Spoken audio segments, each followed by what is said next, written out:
Hello, ladies and gentlemen, and welcome to the Pittsfield Suns pregame show on the Pittsfield Suns Baseball Network. Galbraith with a 1-2 as this one's lifted into left center field. Going back as a center fielder. This one's going to go behind his head and one run will score. Running second now is going to be Kevin Donati, and he's going to be running third. Going all the way to second base is now going to be Janowski. He's going to stay put. No throw. And that is a 2 RBI 2-bagger by the second baseman, Brandon Janowski. And the Suns now lead it by a score 6-2. Now we're going to take you to the birthplace of baseball, Pittsfield, Massachusetts, and Paul Dowd Field at historic Wahconah Park. Here again, the payoff.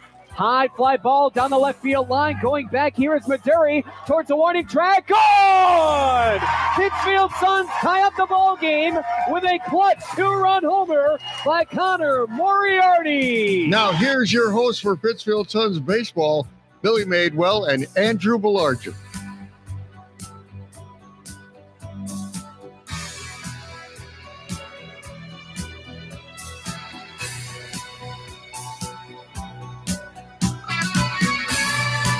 Good evening, ladies and gentlemen, boys and girls, and welcome to Paul Dowd Field at historic Wahconah Park in Pittsfield, Massachusetts, as the Pittsfield Suns get ready to take FCBL action against the Bristol Blues.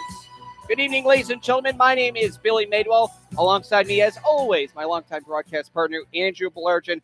Andrew, a quick start to the FCBL season for the Suns, yet having a day off yesterday, but a big victory for opening day for the Suns against the Brockton Rocks previously. Oh, a huge victory. Big-time team victory.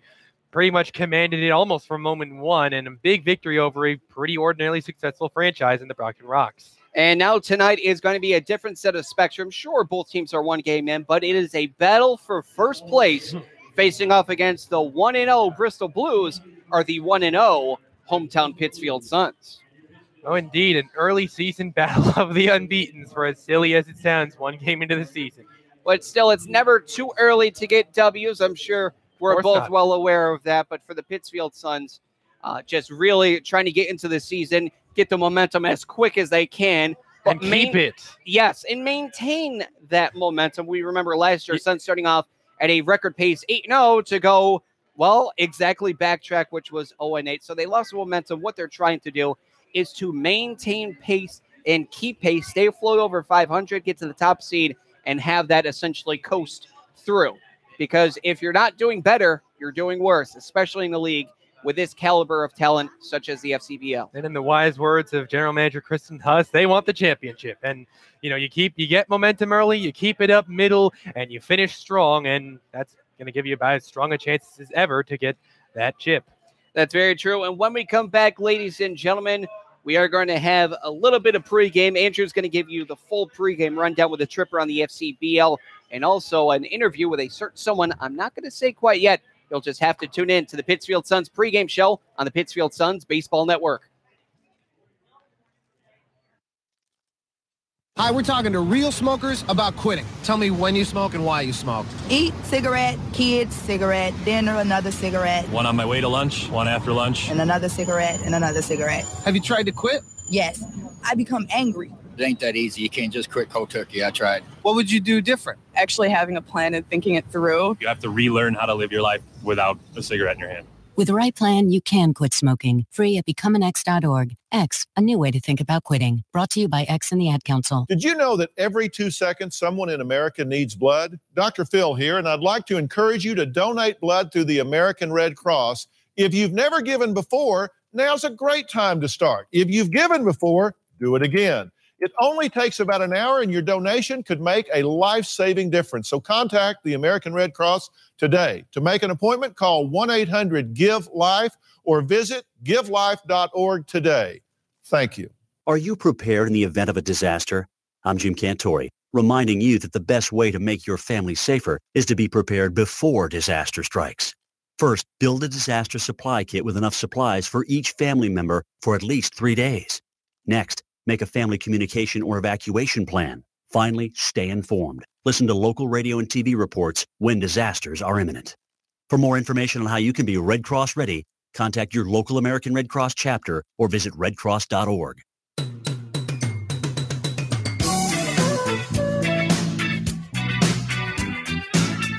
Welcome back to the Pittsfield Suns pregame show. My name is Andrew Belargin, and we will go ahead and head right into the spur of things here, talking about a bit of a pregame.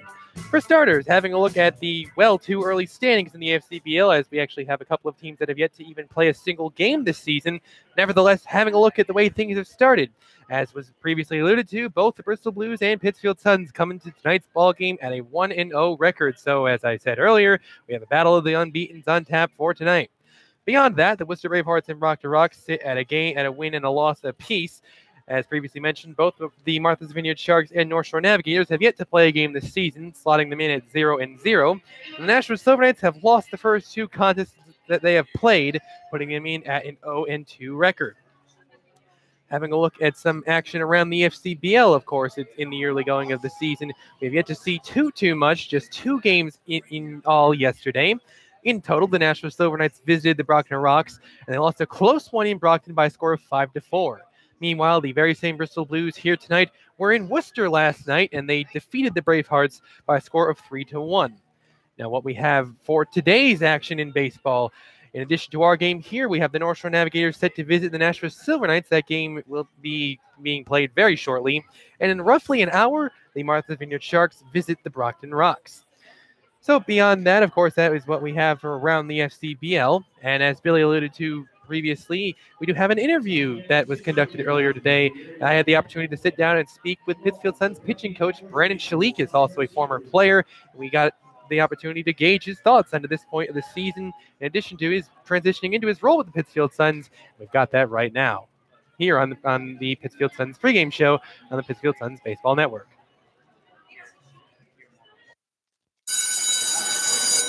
In times like these, violence in our schools is a reality, so it's important to know what to do if a dangerous situation arises, and also how to prevent it. Kids, never bring a weapon to school, and if you see a student with one or even hear someone talking about having a weapon, report it immediately. If something doesn't seem right or look right to you, speak up. If someone you know is showing signs of anger, or if you are feeling out of control, tell someone.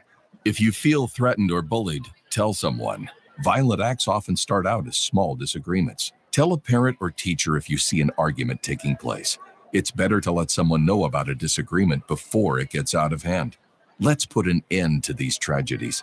Ask your school to adopt an anti-violence program. Visit ncpc.org to learn more about how to keep your school safe. That's ncpc.org. A message from the U.S. Department of Justice, National Crime Prevention Council, and the Ad Council. The following commercial is sponsored by feedthepig.org, an organization devoted to helping you save money. We will not entice you with messages like lowest prices in town, dealer approved, certified pre-owned. Nor will we brag about our huge selection, enormous variety.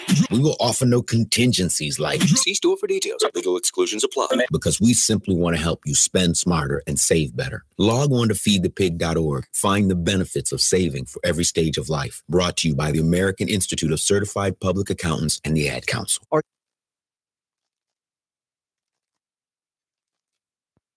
Welcome back to the Pittsfield Suns pregame show. I'm Andrew Belargin, and joining me today for this exclusive interview is none other than Pittsfield Suns pitching coach Brandon Shalikas. Coach Shalikas, how are you doing today? I'm doing great. How are you? Thank you very much for joining me today. So just want to start this off with, of course, for me, myself, and I believe that our play-by-play guy, Billy, would probably agree with me in this. We were both surprised to hear that you were joining the team as a pitching coach this year. So given that it only, I would assume, happened very recently, how was the transition from learning that you played with the team these past few years and learning that you would be joining the team as a coach this year? I think it's exciting. Obviously, I just finished up playing, so it's still a little weird. I'm still getting used to people calling me coach. It takes me a second to realize that they're talking to me, but I think it's going to be a smooth transition. A lot to learn. So given that, of course, you played with the Suns this year, you joined the team as a coach. Do you have any particular aspirations for your future that involve either playing or coaching in some type of baseball? And if so, how would your time with the Suns here help you to prepare for that sort of thing? I think long term, I'm definitely looking to coach in the future. After this summer, I'm still thinking about giving indie ball a shot, but if that fails, then I think I want to get my feet wet, and I think this is a good opportunity to get a head start on that. So, while talking about the Pittsfield Suns, of course, you've been here for quite some time. You've had some time to acclimate yourself to the home crowd here. So, given that the attendance here at Wahconah Park is oftentimes very solid, how important would you say the support the home crowd provides is to the way the Suns do things here when they have home games? I think it's awesome. I think the crowd is great. They keep the energy up. They get the guys going, and I think it's awesome playing in front of them, and it gives guys a good opportunity to get out in front of a big crowd because you don't always see that during the school season. So it's nice having a big support system. So, of course, given that you formerly played here and now you're a coach, when you have your coaching times with the guys here who play for the Suns, do you ever try to take your time here as a player and recount your personal experiences here to the guys in this team? Absolutely. And actually, I mean, it came into play the other day when we had a sun delay, and I've been through numerous sun delays. So it was nice having some background here at Wahconah and being able to walk guys through like what they should be doing in the middle of the sun delay and how to stay loose and be ready to play. So I had the opportunity to speak to General Manager Kristen Huss yesterday, and one of the things Kristen told me is that our team has a lot of strikeout artists on the team, and of course, given your pitching coach, is that like the general thing you've tried to push across with pitching, that guys should try to go to get batters down by way of the K? It's nice to be able to have that put away pitch and be able to put guys away in big spots, but I was always kind of a guy that's believed in early contact and getting guys to make plays behind it, keep the pitch count down. But no, I think it's huge having guys like that to be able to get out of a jam in a big spot with some good stuff. So the other day against the Brockton Rocks, the Suns pitching staff was pretty solid, particularly when the Rocks got runners in scoring position, as the Suns were able to keep Brockton off the board in those situations. How do you think that the team managed itself to keep the Rocks off the board in those crucial situations when they had runners in scoring position that day? Yeah, no, I think we threw the ball pretty well. I think huge being able to get out of situations like that, and be nice to see it going forward. Well, thank you very much for sharing your thoughts here, and it's been a joy talking to you today. Thanks for having me. We'll be back with more on the Pittsfield Suns pregame show on the Pittsfield Suns Radio Network.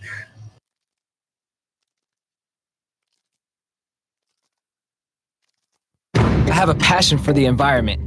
That's why I serve in the United States Coast Guard. We monitor commercial vessels, making sure our ports.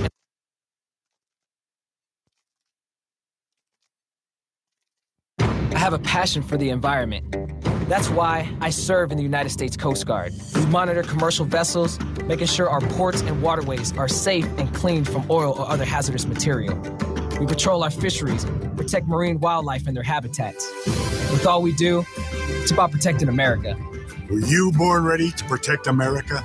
Learn more at gocoastguard.com. Sponsored by the United States Coast Guard in cooperation with the Massachusetts Broadcasters Association and this station.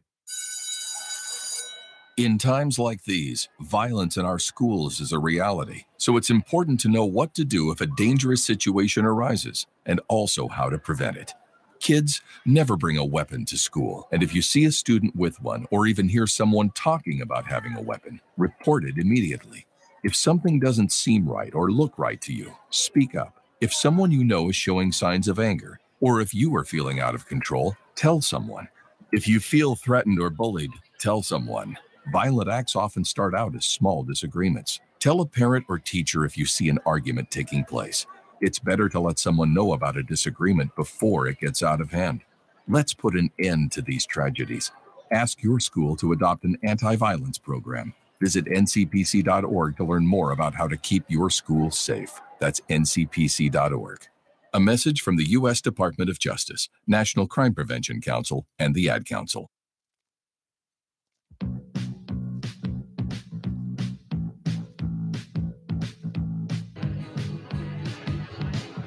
Welcome back to the Pittsfield Suns pregame show on the Pittsfield Suns Baseball Network. And with a game on tap to be played shortly in front of us, here today I have the starting lineups for now the Bristol Blues. Now, having a look at the Bristol Blues, they'll come out with designated hitter number 6, Ethan Hunt, leading off. Batting behind him is third baseman number 1, Alex Loparco. Hitting third, the first baseman Richard Barrero, with cleanup being number 8, center fielder Connor Nolan.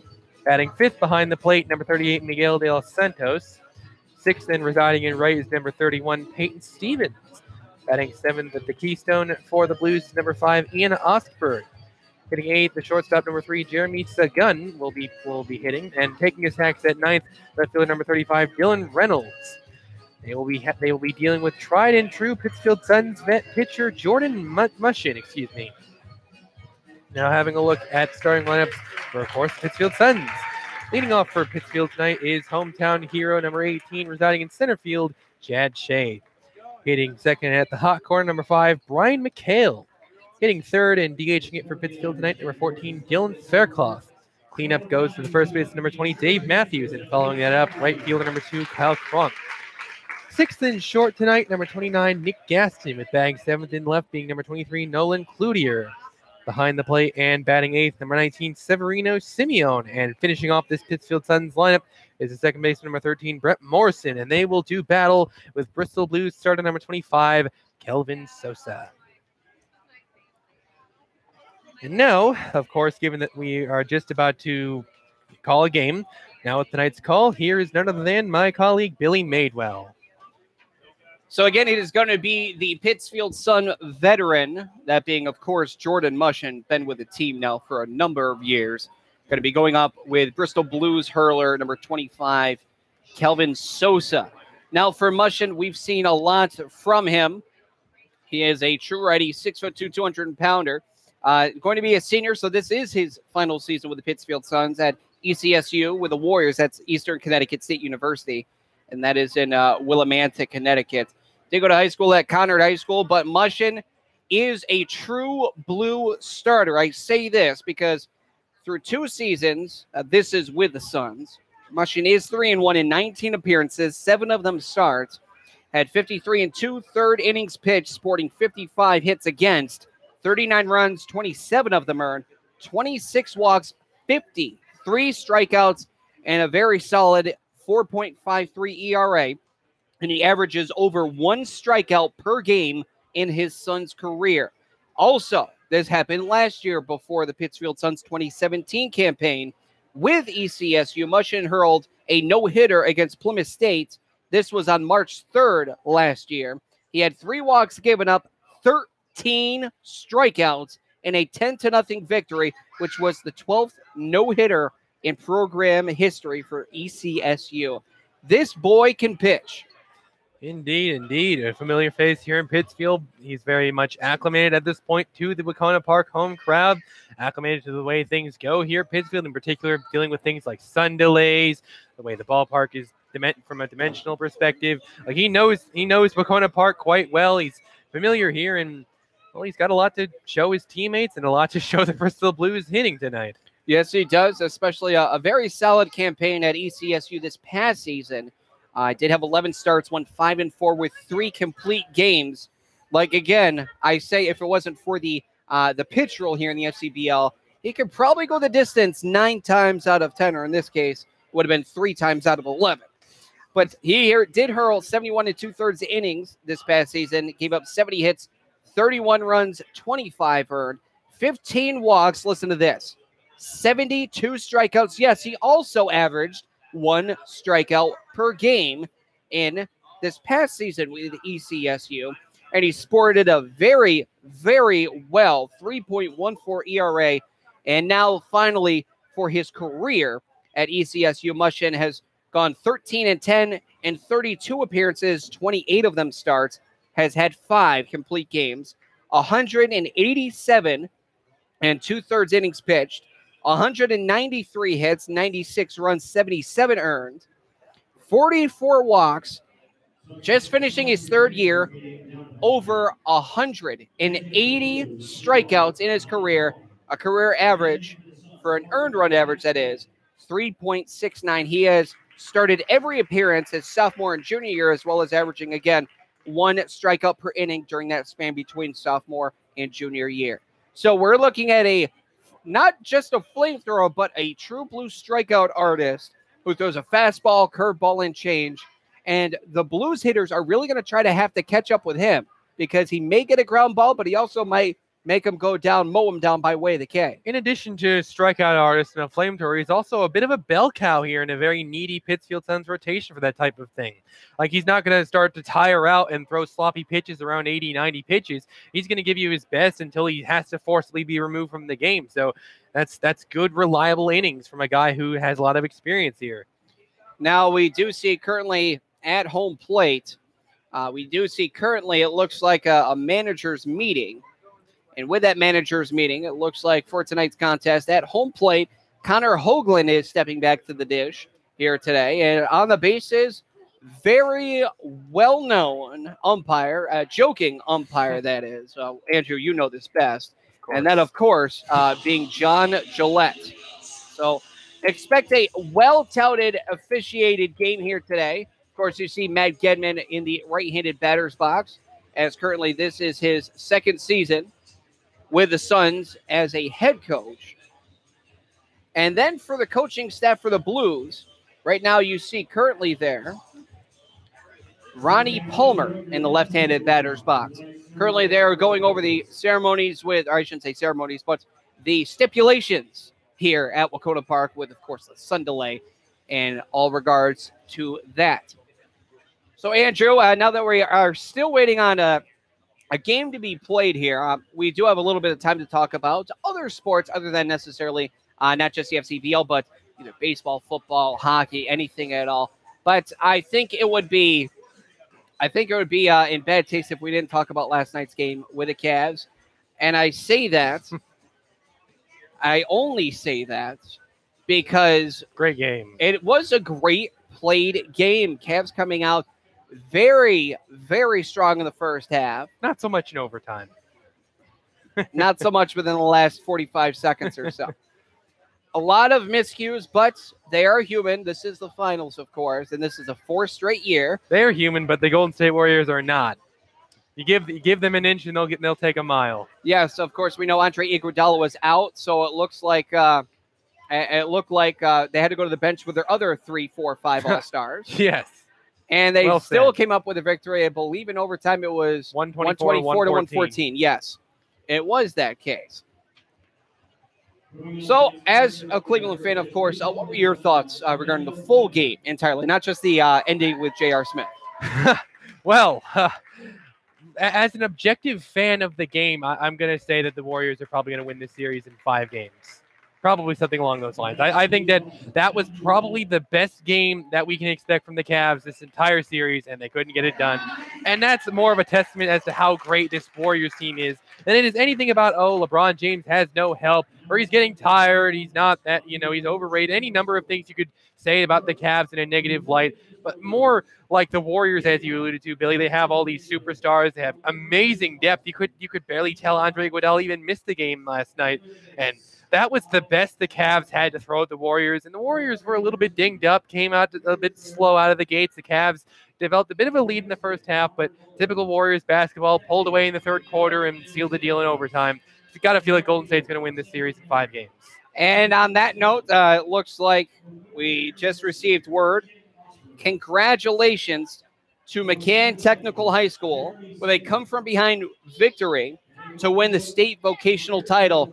McCann Technical High School out of North Adams, Massachusetts. Congratulations up to there, and that is a big, big win for McCann. So big congratulations to the Hornets, and we're going to listen in live for on-field festivities with live lineup with the Pittsfield Suns. Leading off in center field, along with Hannah Freeman, Amelia Laser, Ty Hicks, James Barrett, Jack Shade. At third base, with Adriana Bologna, Leon 15, Ty Barrett, and Eric Everton, Ryan McNeil.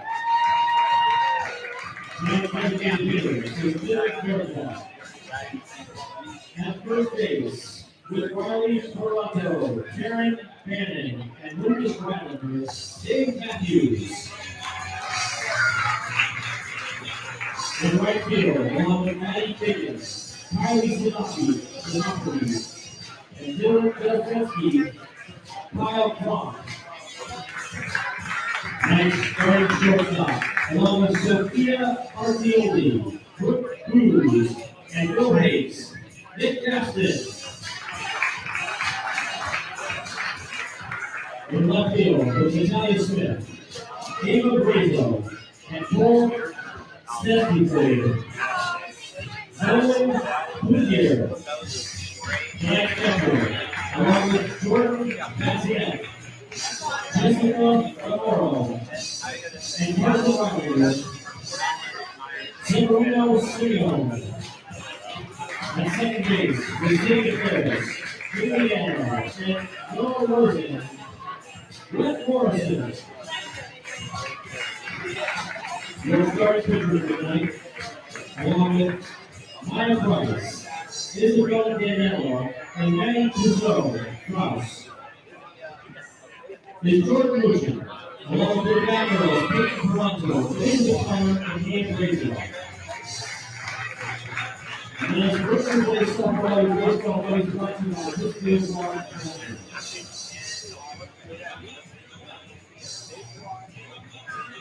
And now we're going to be listening to the national anthem.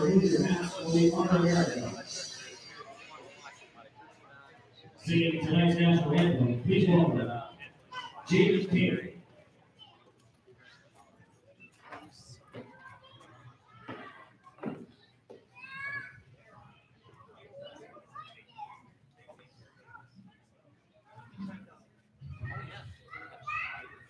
Oh, say, can you see by the dawn's early light what so proudly we hailed at the twilight's last gleaming, whose bright stripes and bright stars through the perilous fight o'er the ramparts we watched were so gallantly streaming, and rack and reggae, the birds bursting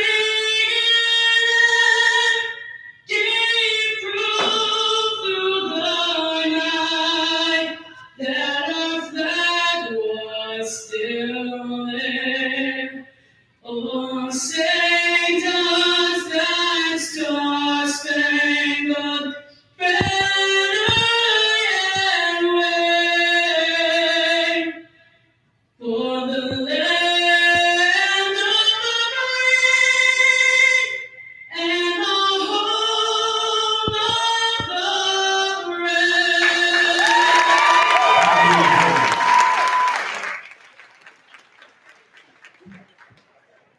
Lineups have been addressed on field. The national anthem has been sung, ladies and gentlemen. It is now time for Pittsfield Suns baseball. With a quick express lineup for the visiting Bristol Blues, here is Andrew Belargent. Leading off, Ethan Hunt. Batting second, Alex Laparco. Third is Richard Barrero, with Connor Nolan hitting cleanup. Miguel De Los Santos hits fifth, with Peyton Stevens going sixth.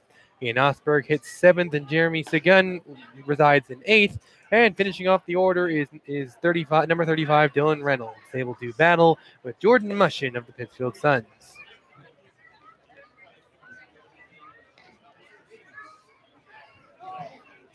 And having a look at Mushin, of course, as Billy and I have mentioned plenty of times, he is not new to Wahconah Park, as he has pitched for the Suns for 2 years.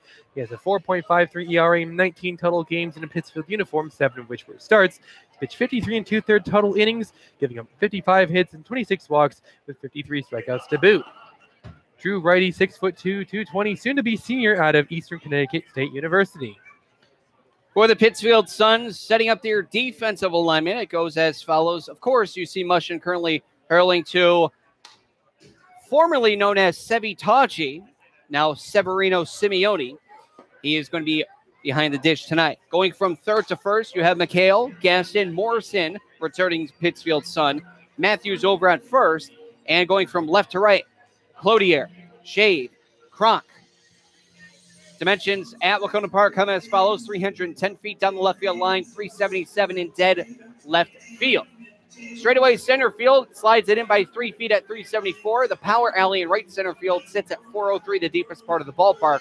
And then down the right field line, it slides down 98 feet at an even 305. So digging in to begin this contest here for the Bristol Blues is designated hitter number 6, Ethan Hunt, batting in from the right-hand side. Connor Hoagland, home plate umpire, says play ball in the first pitch of tonight's contest. Misses the outside corner a bit high for a ball. The count here is 1-0. This ball game starting off at 6:33 p.m. Ethan Hunt making a season debut for the Bristol Blues. Here is the 1-0 pitch. That one with a fastball catches the lower outside quadrant for a called strike. Oh, and that fastball looked really, really fresh here. Jordan Mushin out of the gate pumping that. He's going to have a good long outing if he can keep that up. Here is the 1-1. Similar location there with a fastball a little bit further outside, but clipping it, painting the black, and that's a called strike, 1-2. And a really well-thrown fastball at that. Expect a breaking ball, maybe a changeup here, it seems. Here's the 1-2. Exactly that. Changeup. Swung on and missed, and that is strike 3, first strikeout for Jordan Mushin. And what else did you expect? You called that perfectly. That was a beautiful pitch, and may I say that was a great call on your end. Either way, Jordan Mushin starting off the game in style as he put Ethan Hunt down. Third baseman number 1, Alex Leparco, steps up to the dish. He sees the first pitch high for a ball, 1-0. And I like the tempo, the high tempo Mushin is starting the game off at. Going with a quicker pace than we normally see him with. Here is the 1-0. That one fastball, lower outside quadrant, called strike. 1 ball, 1 strike. With 1 man gone, just getting underway here in Pittsfield, with the Suns facing off against the visiting Bristol Blues. The 1-1. That one slept foul, and now that'll make it a count of 1-2 here for Mushin. Gotta like the way he's coming out of the gate there. Overpowering on Leparco. Just barely all he could muster to even make some light contact with that swing.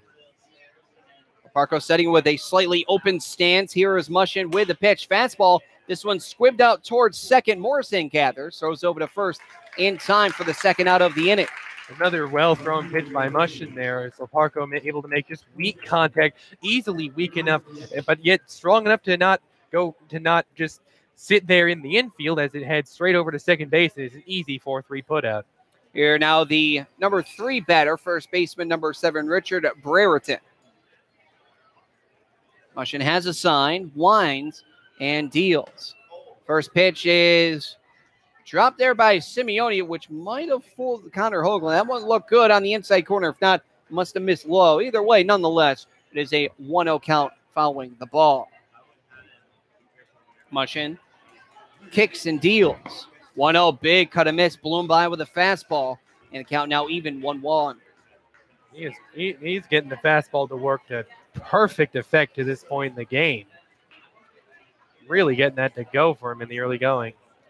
Mushin, that one also fouled off, and now for the 3rd straight time, we'll see a 1-2 count. And I'm liking Mushin's inconsistency in the early going. Inconsistently, in terms of his location. Like he pounded the outside corner to Hunt, a little bit of both Leparco, and he's really working the inside to Brereton right here. He's mixing it up, making everyone guess, which is exactly what Mushin needs to do. Here's the 1-2. Swung on a miss for strike 3. Got him 2 strikeouts already for Jordan Mushin, and an easy 1-2-3 inning for him and the Suns defense. No runs, no hits, no errors, nobody left on. Through 1/2, we head to the bottom of the 1st with the Suns due up. We're going to stay right here, and Andrew's going to provide the starting lineup for your Pittsfield Suns. Leading off, Pittsfield hometowner Chad Shade. Hitting second is Brian McGale with Dylan Faircloth residing in third. Hitting fourth is Dave Matthews with 15, Kyle Crunk. Following that up, we got Nick Gaston with Nolan Cloutier.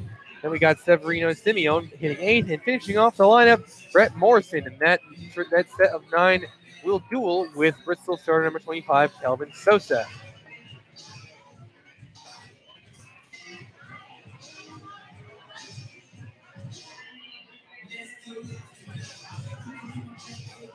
Now, for this, Kelvin Sosa, the lefty here at Wahconah Park, we do call him the North Paw because, well, home plate facing west, so the left coming in from the north-hand side, hence North Paw. Tell you what, Billy, this is my 6th season here, and I just can't get North Paw to roll off the tongue very smoothly. You know what I mean? Now, I totally hear you there. For Kelvin Sosa. Looking at his player profile on perfectgame.org, he is almost 19 years of age. He is 6'1", 170, coming from Mount St. Michael Academy in the Bronx, New York. And he has quite the following with this. I mean, quite the following with scouts. He has, as an overall, it doesn't even have a number, it just says high follow. In New York State, in the class of 2017, he was ranked the number 110th player in the state of New York and 13th ranked left-handed hurler, which is a high number. So off of this, the scouts have him high up on their radar, and the Suns are going to have to watch out for Sosa as well. Given the impressive top of the first we just saw at a Mushin, and given that profile just right off on Sosa, then we might be treated to a bit of a pitcher's duel tonight. And we are looking now. It looks like he has a fastball, curveball, and changeup. I saw him working a lot of the curve in his warm-up pitches just now. Out of Wesleyan University in Connecticut. Is a 4-year commit. Some really nice bite to it. The Pittsfield Suns, they're going to start off for Pittsfield. From Pittsfield, center fielder number 18, Chad Shade. Great opening day there for Shade. Indeed. Back on the 30th. He went 2 for 4 with 3 runs scored. He hit a double, had an RBI, and walked. He also swiped his first of likely many bags in Game 1 against Brockton. Pitches upstairs and away with a count of 1-0 to Chad Shade. One thing to mention, now looking at Sosa with his first delivery, very Clayton Kershaw-esque delivery. And in uniforms that look like the Los Angeles Dodgers. Exactly, that is so. That one's fouled out back to the Field of Flags. That was set up for Memorial Day a couple weeks ago. A couple days ago, rather. Count of 1-1. Here is the pitch. That one looked like a curveball, very slow curve, but that one dips too far low. Count of 2-1. That is, even though that was clearly a ball, a great pitch right there. Really got to have nerves of steel to hold up on a pitch that's that slow and bloops that low. 2-1, high pop-up going into shallow left center field. Sagan underneath of the shortstop will give way to the center fielder Nolan for the first out of the inning. Yeah, not much of a swing right there. You could tell it got him around the inner part of the bat. It was kind of a late swing, and as a result, we saw weak contact that just had a lot of airtime to it, and a good first out recorded there by Kelvin Sosa. Third baseman number 5, Brian McHale, was player of the game on opening day. Will step up to the dish as he awaits Sosa's first pitch with a curveball. Outside curveball and backdoors him for a called strike. Beautiful curve. And the count is 0-1. A beautiful curve to Brian McHale, who in our game against Brockton a couple days ago went 3 for 5, 3 runs scored with a couple doubles, 2 RBI, and he did strike out once. The 0-1 harshly ripped foul, and the count is 0-2. Bristol Blues, as you mentioned, very Dodger-esque uniforms, gray uniforms with a dark blue, blues with an underscore written on the front. Get to that in a moment. That one, slow curve, lost the grip of it. That one bounces away. Count is 1-2. They have red numbers on the left abdomen. Blue numbers on the back. Gray pants with a blue seam down the sides. Blue cap with a, oh boy, that one high and in with a fastball. That woke up McHale. Count 2-2. And you got to wonder if Sosa slipped on the release there, because he had kind of was in his kick stance for like a full second there. It was unusual. 2-2. That one chopped slowly towards short infield, cutting it down. Bare hand grab, throw over to first. Throw it away. He made it on to first safely with a single. He's now going over to second, and that will be a single for Brian McHale, and that's also going to end up as an error for Sagan, finishing the uniforms, a gray brim with the Bristol Blues logo on the hat. But for that one, it might have been easier, especially with the high grass in the infield here in Pittsfield, if Sagan just ate it. Yeah, I'm thinking the same thing. And that was a very, very bang-bang situation there, a very tense moment. It was going to be a very close play on to first. You could tell Sagan had his eyes on first. It looked to me like he was eyeing first maybe a full second before he picked up the ball, and as a result, he just threw this thing away. And I'm with you, Billy. He probably should have ate that one there and just let McHale had first, because even with a clean throw, it looked like McHale was going to be safe. Designated hitter number 14, Dylan Fairclough, sees the first pitch with a big cut and miss. The count is 0-1 as this one was a fastball roughly around knee high. Against the Brockton Rocks, Fairclough went 2 for 5 with 3 RBI. Had himself a day at the plate, playing at first base. But tonight at DH, leaving first base for the on-deck man, Dave Matthews. Pitch, that is a changeup on the outside corner. Great location on the pitch. Now 0-2. I am loving how he's working these off-speed pitches, especially backdooring him. He's getting that to go every time. He can keep that pitch ready in his back pocket. Oh, man, is he going to have an outing to remember. Sosa from the stretch. Long hold and the pitch. 0-2, cut and miss. Got him again with a changeup. That one swung on a miss. Fairclough down by way of the K. A quick meeting here for De Los Santos and Sosa. A beautiful pitch from Sosa right there. He went backdoor on him last pitch, then took him a little bit further outside of the plate. It looked like he was trying to get Matthews to guess similar location, but really just sort of yanked the string on him on the outer corner and ends up getting him to swing at a pretty bad pitch. Now stepping up, first baseman number 20, Dave Matthews. Played in center field on Wednesday opening day, but again today the lefty is going to be sitting at first base.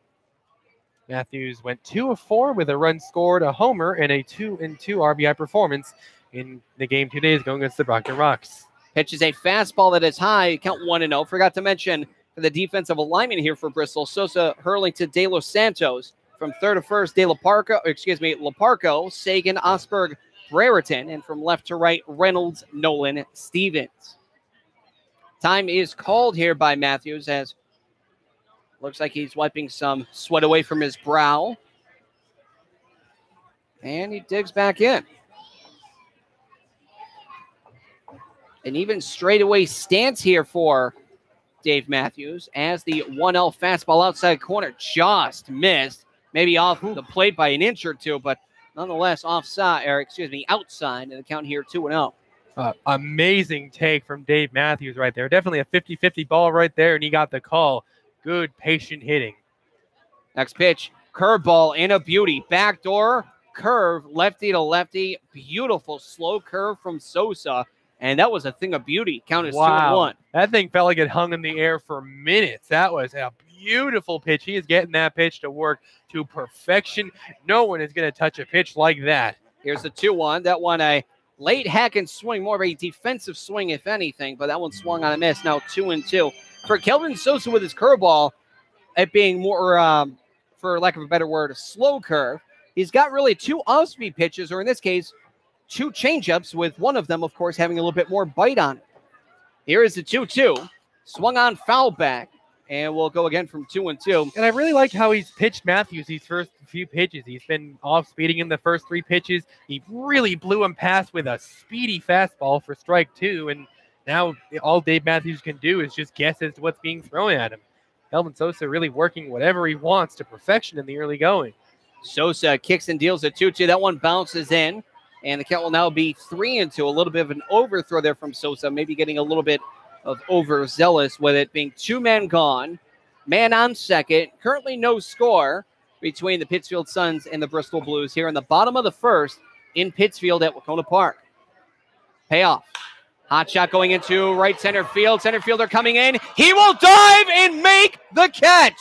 Nolan with a fantastic play. No matter visiting or home, that is a top 10 play. And that definitely saved a run from coming across. That was a beautiful play. I heard an ESPN theme down below, and that was well-deserved. That was a beautiful outfield play that preserves this scoreless tie. No runs, 1 hit, 1 error, 1 man left on base. We now head through 1 full inning to the top of the second. No score between Bristol and Pittsfield. You're listening to Pittsfield Suns Baseball on the Pittsfield Suns Baseball Network. Are you prepared in the event of a disaster? I'm Jim Cantori, reminding you that the best way to make your family safer is to be prepared before disaster strikes. First, build a disaster supply kit with enough supplies for each family member for at least 3 days. Next, make a family communication or evacuation plan. Finally, stay informed. Listen to local radio and TV reports when disasters are imminent. For more information on how you can be Red Cross ready, Contact your local American Red Cross chapter or visit redcross.org. Give yourself the gift of a comfortable retirement by setting some cash aside for yourself. Saving a little of your monthly income can be as affordable as the average holiday gift. If retirement is near, you'll want to start saving right away. If you're younger, begin saving now, and compound interest will help your retirement funds snowball. A great way to figure out how much you'll need to save for retirement is to learn how much you'll get from Social Security. Do that in minutes at www.socialsecurity.gov/estimator.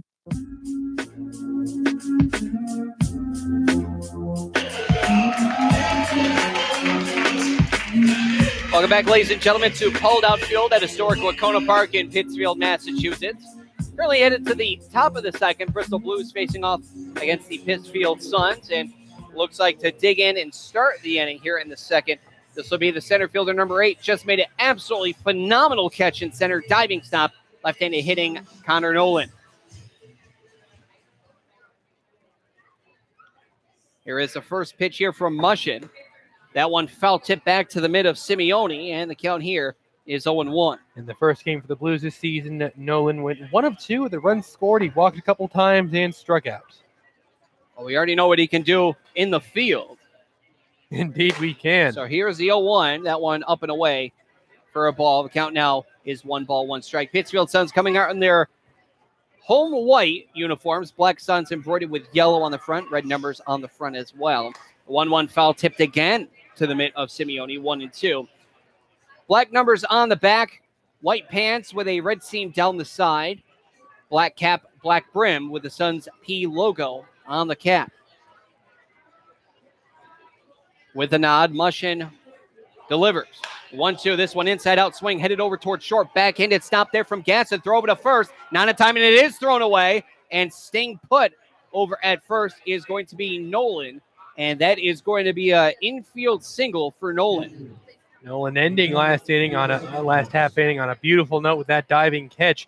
Begins the inning on a very speedy and very well fought infield single to kick off the Bristol Blues offense this inning. Catcher number 38, Miguel De Los Santos, now stepping up to the dish, right-handed hitter. De Los Santos making a season debut for the Bristol Blues. Large lead for Nolan at first.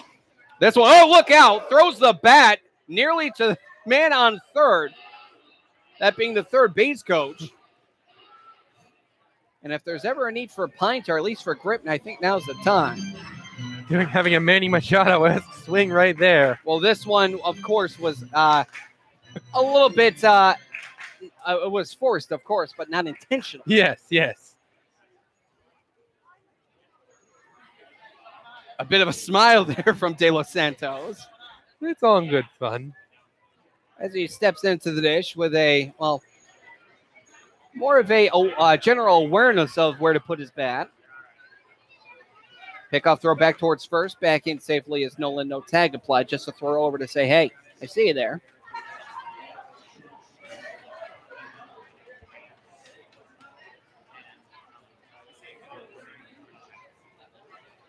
Mushin from the stretch. Delivers.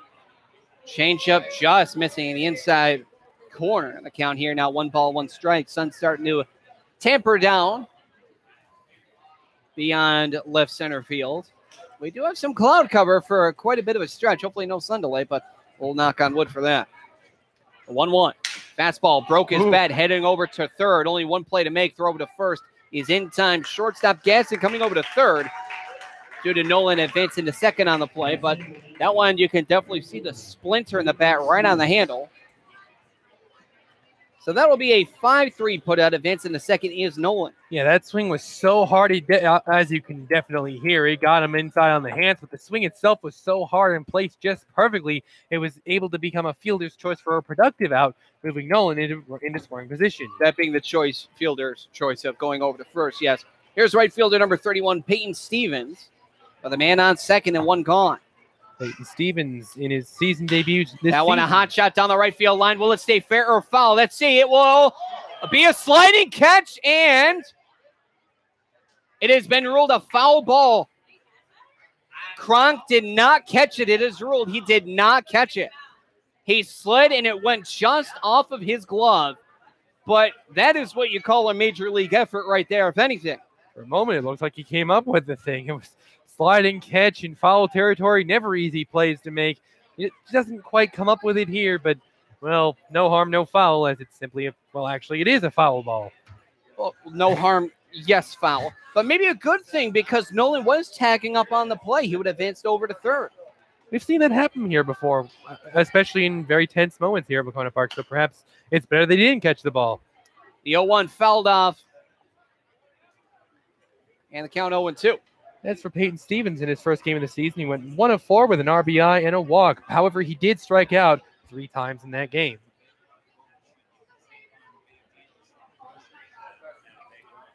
Stevens, slightly open stance. Mushin shakes off the sign, now nods and sets from the stretch, but time is called.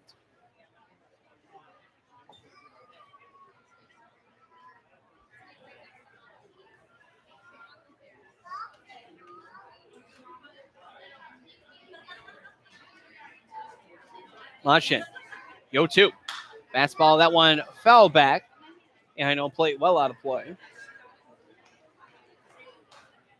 We'll go again from 0-2. In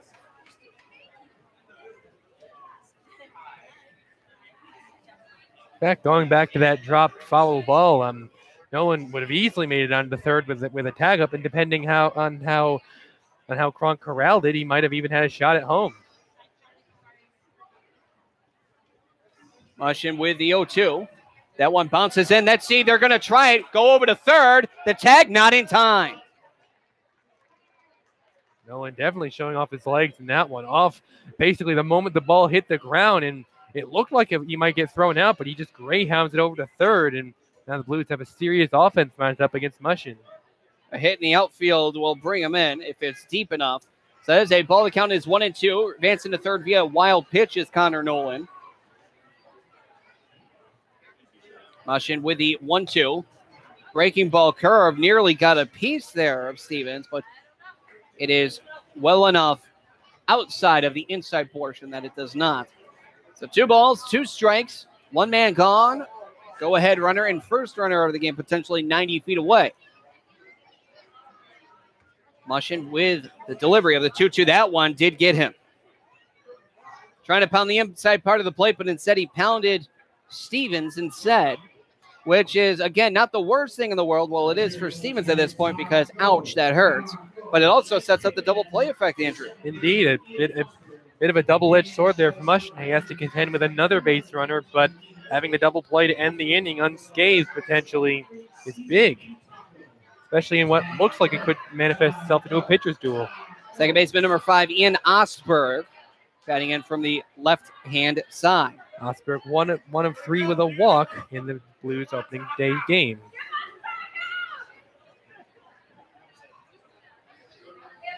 Pitch, this one, a hot shot in the left field. That will dunk in for a base hit, and that is the first run of the ball game. An RBI single for Ian Osberg on the very first pitch. Blues lead it 1-0. Pretty simple. He just takes the first pitch, gets a very good swing, got the barrel of the bat underneath this one. He just lofts it out into the outfield. Pretty straightforward, really. He's not aiming for the fences. He just looks to try to get something happen, and he does. And as he puts the Blues on the board first as they strike to go up 1-0. Now here's the shortstop number 3, Jeremy Sagan. Double play still into effect. Runners on first and second this time. Curveball just misses the inside corner. Count is 1-0. Sagan did not get on base in his opening day game with the Blues as he went 0 for 4 with 2 strikeouts. He also did make a fielding error in that game. Mushin trying to recover, get out of the inning with limited damage. Checks second and fires. Fastball low and away, and the count here is 2-0.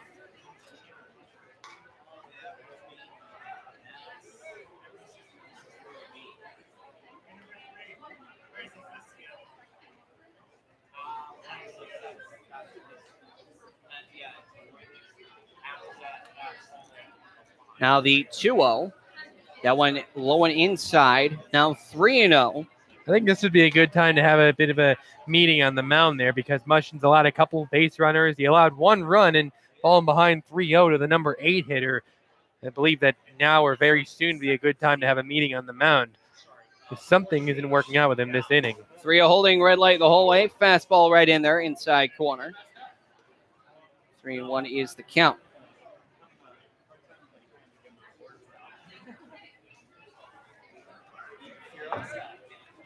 Mushin, long set with the nod, sets from the stretch. Checks over on second at Stevens. And the 3-1. Fastball low, and that'll be a walk. Loading the bases here for the Blues with the number 9 hitter, left fielder number 35, Dylan Reynolds, 2 up. Reynolds making his season debut in today's game as the number 9 hitter in left field. Trying to cash in on a big opportunity early for the Blues, and as I've said, it would be a good time to have a meeting on the mound, and it looks like that's exactly what's going to happen. So here's a left fielder, number 35, Dylan Reynolds, going to bat in from the left-hand side. As a meeting on the mound here for Mushin and Simeone try to get back on the same page. To returning players again, Severino Simeone, formerly known as Sevi Tachi, did change his last name, prefers his original first name, Severino, as to Sevi. Actually, he said he was indifferent, but just because of the way it rolls off the tongue, we're using that version. So the bases are loaded for the number 9 hitter, Reynolds. Here's the first pitch. That one, good block there from Simeone as this one's in the dirt. Fastball, 1-0. Trying to work the lower part of the plate all inning long, and it's working out to perfection for him in the first inning, but he hasn't been able to find the right pitch in the lower part of the plate this inning. Next pitch, well inside, gets away from the catcher. Let's see if they'll test it. They will not. No throw to home play. That is a wild pitch, and a run scores. Now 2-0. Blues lead it. Everyone moves up a bag.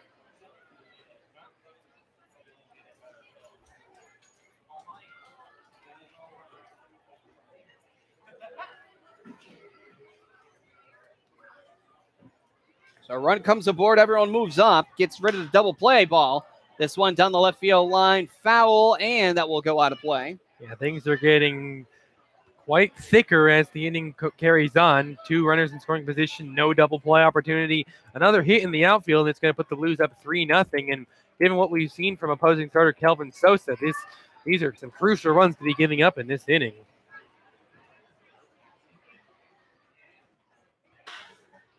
That one again fouled off. This one to the third base coach. And a throw right back to Mushin. It goes. 2 balls, 2 strikes, 1 man gone. 2 men on in scoring position. And a 2-run lead for the Blues. Mushin with the 2-2. That one slapped, headed towards first base. Cut down. No one's over at first. And he missed the bag. Electing to go grab this one was Matthews, but I think for that play, if he gave it up to Morrison, it would have collected an out with a run. But instead, you give up an RBI single. Now runners on the corners. It is 3-0 as here comes Shalikas. Yeah, that's not going to go in the books as an error, but it would be good to kind of jot it down as a mental error on Matthews' part. As you said, Billy, with nobody covering first, if Matthews had just stayed put, likely would have at least gathered it out. The run was coming around to score either way, but getting an out on the board would have at least helped Mushin to get out of the inning without allowing any more damage. But now this inning is turning into a bit of a nightmare for Mushin, and that certainly did not help. Of course, that won't go down as an error. It will go down as an RBI single, but should kind of just be with an asterisk, mental error somewhere along the lines.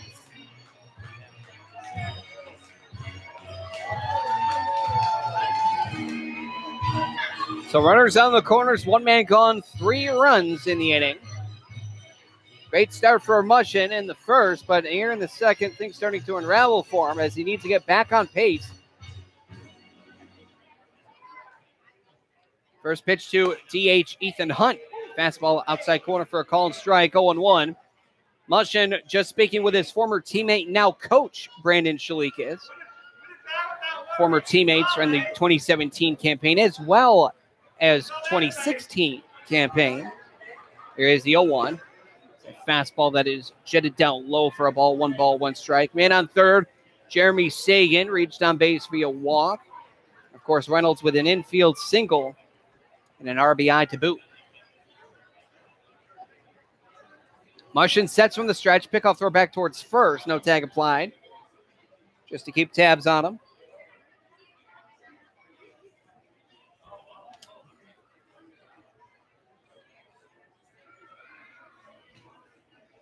Here now the 1-1. Hot shot foul first base side, well out of play. And that will more than likely go all the way to Wahconah Street at that pace. Moment there, it did look like the Suns were having some stretching going on in the bullpen, but it was actually just Bryson Cafaro kind of just walking in circles a little bit out there in the bullpen.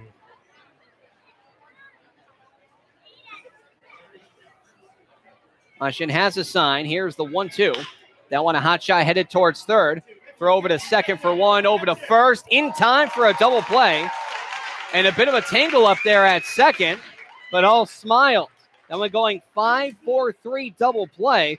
A little bit of a tangle up moment there as Reynolds slid into Morrison, but nonetheless, it goes off without a hitch.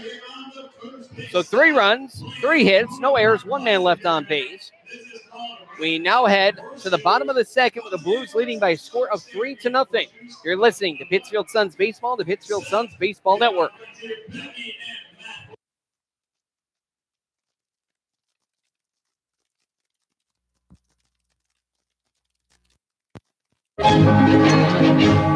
Salagadoola, metricaboola, bibbidi bobbidi. You must be your fairy godmother. Yes. It doesn't take a fairy godmother to tell you that the right fit means everything. Good heavens, child. You can't go in that. Children under 4'9" need to be in a booster seat because they aren't ready for adult safety belts alone. Many parents miss the important step of booster seats. Maybe you better explain things to him. Booster seats raise your child up so that a safety belt designed for adults will fit and protect them properly. Oh, that does make a difference. Remember that 4'9" is the magic number, and get your little pumpkin there safely in a booster seat. Hop in, my dear. Oh, thank you. And like Cinderella, you can live happily ever after. It's like a dream. A wonderful dream come true. For more information, visit boosterseat.gov. This has been a message from the U.S. Department of Transportation and the Ad Council.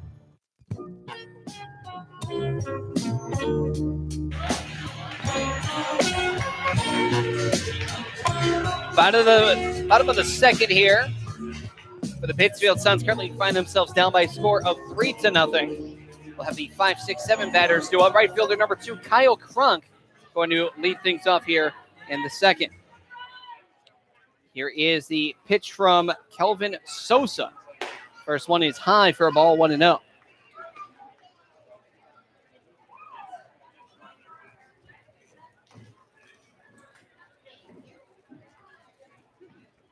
Here is the next pitch there. That one also same spot, high and away. Count now is 2-0. Kronk is an economics major at the University of Pennsylvania with the Quakers in Philadelphia. As that pitch is high and in for a ball now 3-0. It goes 6'1", 185 pounds. It's going to be sophomore at UPenn with the Quakers. It's a true righty outfielder. Here's a 3-0 holding all the way. That one's in there, called strike, 3-1. Known for his defense, especially when a perfect 1,000 fielding percentage with 0 errors this past season with the Quakers. Here now the 3-1. That one inside out swing headed towards first. That is gathered by Brereton. Throw over to first to Sosa's in time for an out. Well fielded there by Sosa. Scurrying on over to first, getting there pretty fast, easily enough to pick up the first out of the inning. Now the shortstop, number 29, Nick Gaston, will take the pass. Nick Gaston, a true righty, 6'1", 180 sophomore of Stony Brook University. He ran a 4.98 40-yard dash. He was noted on perfectgame.org as somebody who moves well on his feet to get behind the ball, wide base fielding while working through the backhand. His arm strength plays well on the left side of the infield, and he does a nice job of remaining balanced through his swings. In fact, it also cites that he still projects for more physical growth, and he has a really solid arm as his exit velocity on the ball when he throws it sits at 83 miles an hour. So following that foul ball squib towards the right field side, that one is a curveball that just misses outside corner, if not high. Count 1 ball, 1 strike. In fact, that 83 miles an hour, just a little bit over the national average of 82.6. Now the 1-1. Big swing and miss there from Gaston, unable to make contact, swinging through it. Now it's a 1-2 count here for Kelvin Sosa to deal to Nick Gaston.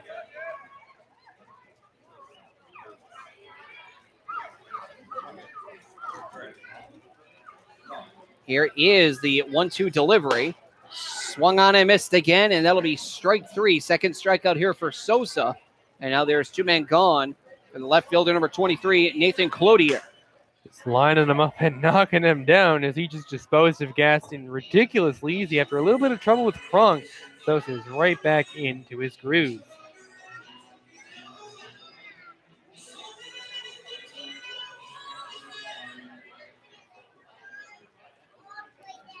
Sosa delivering the first pitch, high and away for a ball, 1-0. Cloutier, a true ready outfielder, 6 foot, 185 pounds, out of Wallingford, Connecticut. A junior at Southern Connecticut State University with the Owls. Inside out swing, first base side. Been seeing a lot of those late swings being pushed down the first base line coming from right-handed batters. Foul ball is 1 ball, 1 strike.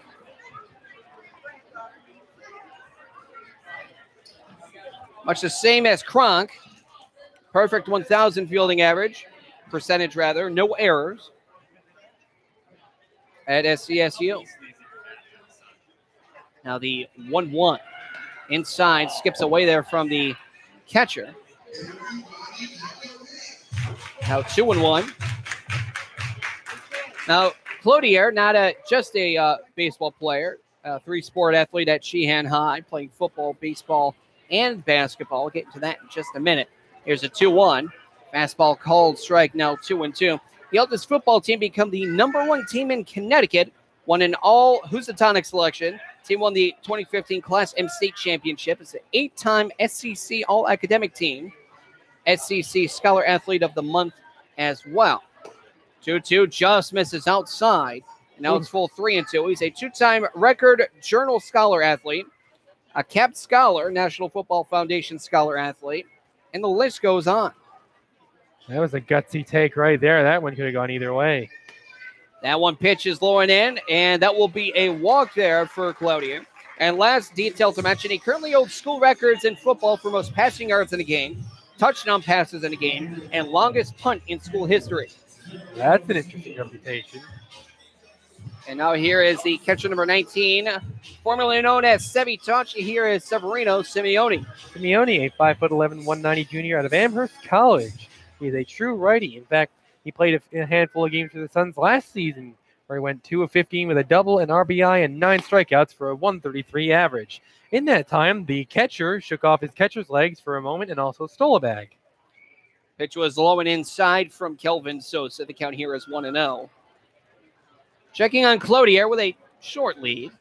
That one a check swing. Oh, he's mad at that one. Wanted a check swing, but it did make contact with the bat. So not wanted, but yes, it's still there. Foul tip. It's 1 ball, 1 strike.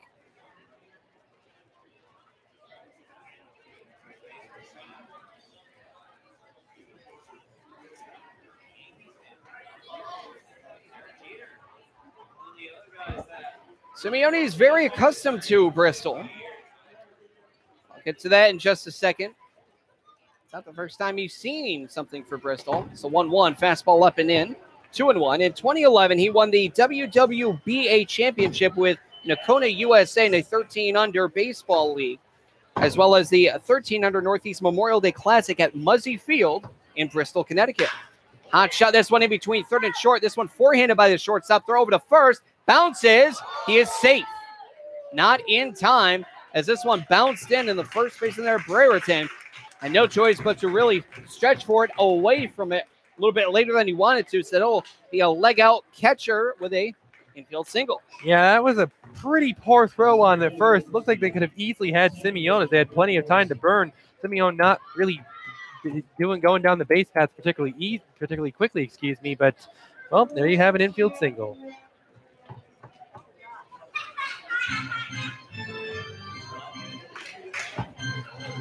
Stepping up to the dish, well, it's another former Pittsfield Sun who is, well, still a Pittsfield Sun. Second baseman, number 9 hitter, number 13, Brett Morrison. A true righty, 6'1", 175, soon to be junior out of Fairfield University. He actually pitched and batted for the Suns last season.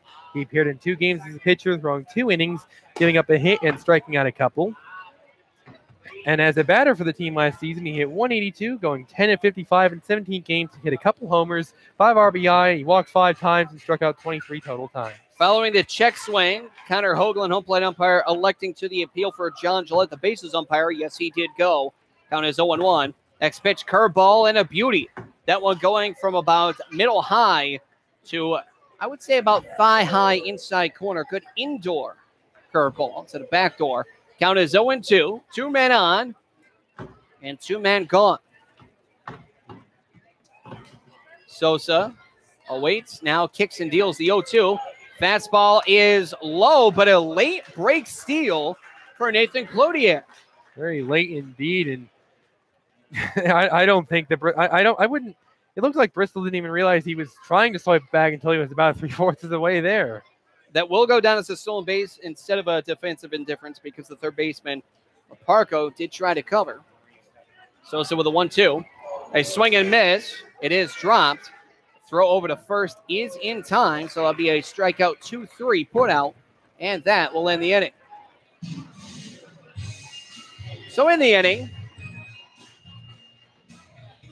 we had no runs, 1 hit, no errors, and 2 men left on base. As we now head through 2 full innings of work, we now head to the top of the third with the Bristol Blues leading the Pittsfield Suns by a score of 3-0. You're listening to Pittsfield Suns Baseball on the Pittsfield Suns Baseball Network. Hi, we're talking to real smokers about quitting. Tell me when you smoke and why you smoke. Eat, cigarette, kids, cigarette, dinner, another cigarette. One on my way to lunch, one after lunch. And another cigarette, and another cigarette. Have you tried to quit? Yes. I become angry. It ain't that easy. You can't just quit cold turkey. I tried. What would you do different? Actually having a plan and thinking it through. You have to relearn how to live your life without a cigarette in your hand. With the right plan, you can quit smoking. Free at becomeanx.org. X, a new way to think about quitting. Brought to you by X and the Ad Council. In times like these, violence in our schools is a reality. So it's important to know what to do if a dangerous situation arises, and also how to prevent it. Kids, never bring a weapon to school. And if you see a student with one, or even hear someone talking about having a weapon, report it immediately. If something doesn't seem right or look right to you, speak up. If someone you know is showing signs of anger, or if you are feeling out of control, tell someone. If you feel threatened or bullied, tell someone. Violent acts often start out as small disagreements. Tell a parent or teacher if you see an argument taking place. It's better to let someone know about a disagreement before it gets out of hand. Let's put an end to these tragedies. Ask your school to adopt an anti-violence program. Visit ncpc.org to learn more about how to keep your school safe. That's ncpc.org. A message from the U.S. Department of Justice, National Crime Prevention Council, and the Ad Council.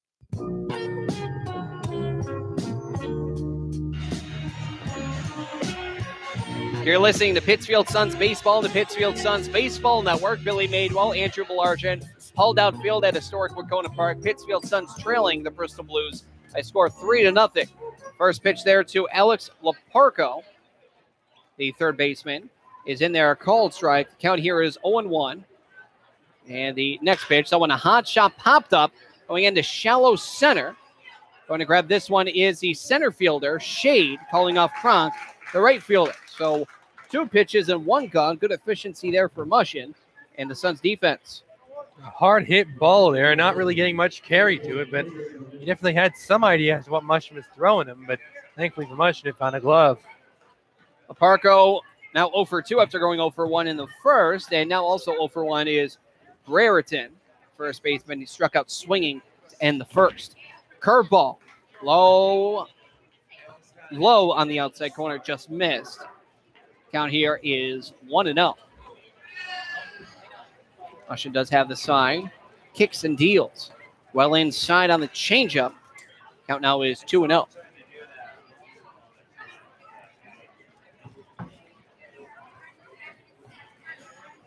With the windup, Jordan Mushin with a pitch. Fastball overthrown. Shaking his head. Knew he overthrew it.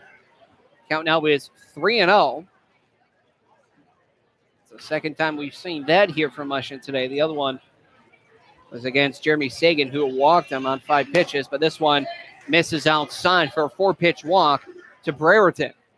Yeah, Mushin looked a little bit frustrated and maybe even a little bit tired on the mound down that one, as he really just couldn't find the plate on any of those 4 pitches, and he gives up yet another base runner. Connor Nolan, a single to short. It was thrown away from the shortstop. A being Gaston, but runner goes. The pitch is in there. Called strike. Throw to second is not in time. Not even close. So a called strike count is 0-1. A stolen bag here for Brereton. Yeah, even if the throw was online, which it wasn't quite, even if the throw was online, I don't think they were going to get him. He had a good lead. He had a good burst, plenty of speed. Easily sliding in on second is Richard Brereton. And again, the Bristol Blues place the runner in scoring position. So it's an 0-1 count here to Nolan, batting from the left-hand side. Here is the 0-1. Hot shot, this one headed to second. Grabbing that one's Morrison, throw to first in time. Advancing to third is Brereton with 2 men gone. With 1 out on the board, not necessarily quite what the Blues wanted, as of course now they have to have some base hit of some sort to bring Brereton home, but still a decently productive out there from Nolan. The ball hit hard enough, but not so hard that they had time to do anything about Brereton advancing over to third. Now here the catcher, number 38, Miguel De Los Santos, rounded out to third base. To Mikhail's last time up. From the windup, here is the pitch. Fastball low and outside for a ball. The count here is 1-0. A lot of overthrown pitches from Jordan Musham, who's having a bit of an issue with command here today with his ball to strike ratio. Here the 1-0. There you are with a beautiful curve as that one's in there. Called strike 1-1. We saw him throwing that a little bit in the first inning, and that was very well thrown. This one tapped short towards third. Grabbed by Morrison. Throw over to first. Got him. And that will end the inning with no damage. Good inning from Musham. He got a little bit razzled at times, but he ended the inning on a strong note with some strong pitches. In the inning, no runs, no hits, no errors. 1 man left on base. We now head to the bottom of the third with the Suns trailing the Bristol Blues by a score of 3-0. You're listening to Pittsfield Suns Baseball, the Pittsfield Suns Baseball Network. In times like these, violence in our schools is a reality, so it's important to know what to do if a dangerous situation arises, and also how to prevent it. Kids, never bring a weapon to school, and if you see a student with one or even hear someone talking about having a weapon, report it immediately. If something doesn't seem right or look right to you, speak up. If someone you know is showing signs of anger, or if you are feeling out of control, tell someone. If you feel threatened or bullied, tell someone. Violent acts often start out as small disagreements. Tell a parent or teacher if you see an argument taking place. It's better to let someone know about a disagreement before it gets out of hand. Let's put an end to these tragedies. Ask your school to adopt an anti-violence program. Visit ncpc.org to learn more about how to keep your school safe. That's ncpc.org. A message from the U.S. Department of Justice, National Crime Prevention Council, and the Ad Council. So here's my cell phone number, my husband's cell phone number, and here's the number to the grandparents. The number of the restaurant we'll be at, it's just down the block.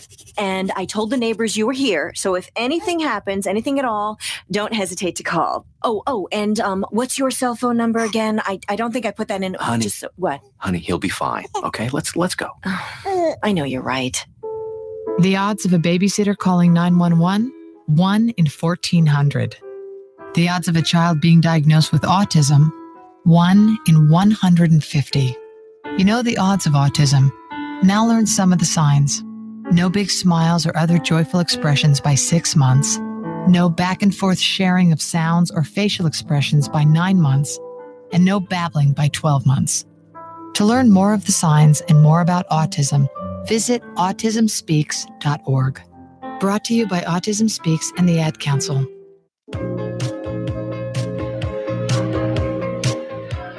Back to live action here in the bottom of the third. That one a curveball there from Kelvin Sosa in there for a called strike.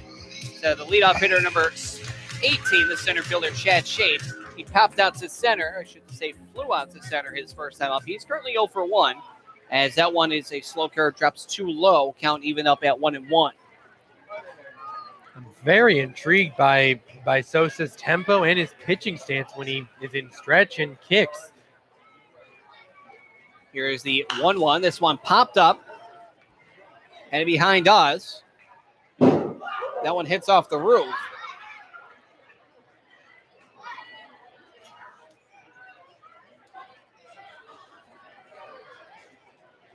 Now is 1-2. Sosa kicks and deals. 1-2 inside out swing. This one popped up. This one also going to hit the roof. Yeah, if you look at Sosa when he kicks, his leg kind of like is suspended in air for like a full second, lowers it to maybe an inch off the ground. He just sits there for like a moment and then releases. It's very strange. Very Kershaw-esque. Oh, a double kick this time. That one, a hot shot in between third and short. Third baseman cuts it off. Throw over to first is in time. But yeah, the double kick, kind of like Johnny Cueto going back into a little bit of a shimmy, except this one a double take, if you will. Yeah, I mean, it's different. It's different. I want to say Kershaw-esque, but I've never seen Kershaw do anything quite like that. Not with a double kick, no. First baseman, I should say third baseman, number 5, Brian McHale, reached first base his last time up. Pitch just misses the inside portion of the plate. Count is 1-0. Almost kind of like an action figure. You bend down the leg and the arms at the same exact time. Here now the 1-0. Hot shot towards third. This one hits off the chest of the third baseman. Throw over to first. Leparco grabbing 2 quick outs. Yeah, this one just smoked at Leparco. In fact, so fast he didn't even have time to react to it. But he does get a glove on it. It bobbles, doesn't go too far, and it's hit hard enough where McHale doesn't have enough time to really advance onto first much. And so this ends up being much easier than it could have been for Leparco getting a couple of quick outs. Leparco, less of a bobble, more of a knocking it down with his chest. Sure, it's got a sting, but he gets the out. Here's a designated hitter, number 14, Dylan Faircloth. He struck out swinging on 3 pitches. Here is the pitch. This one fouled back towards us. Count now is 0-1. That, I believe, is the closest we've had it happen to actually coming up here. Watch it. Okay. There, I just knocked on wood. There you go. You knocking happy? on wood to the beat of Chicken Dance. Nice.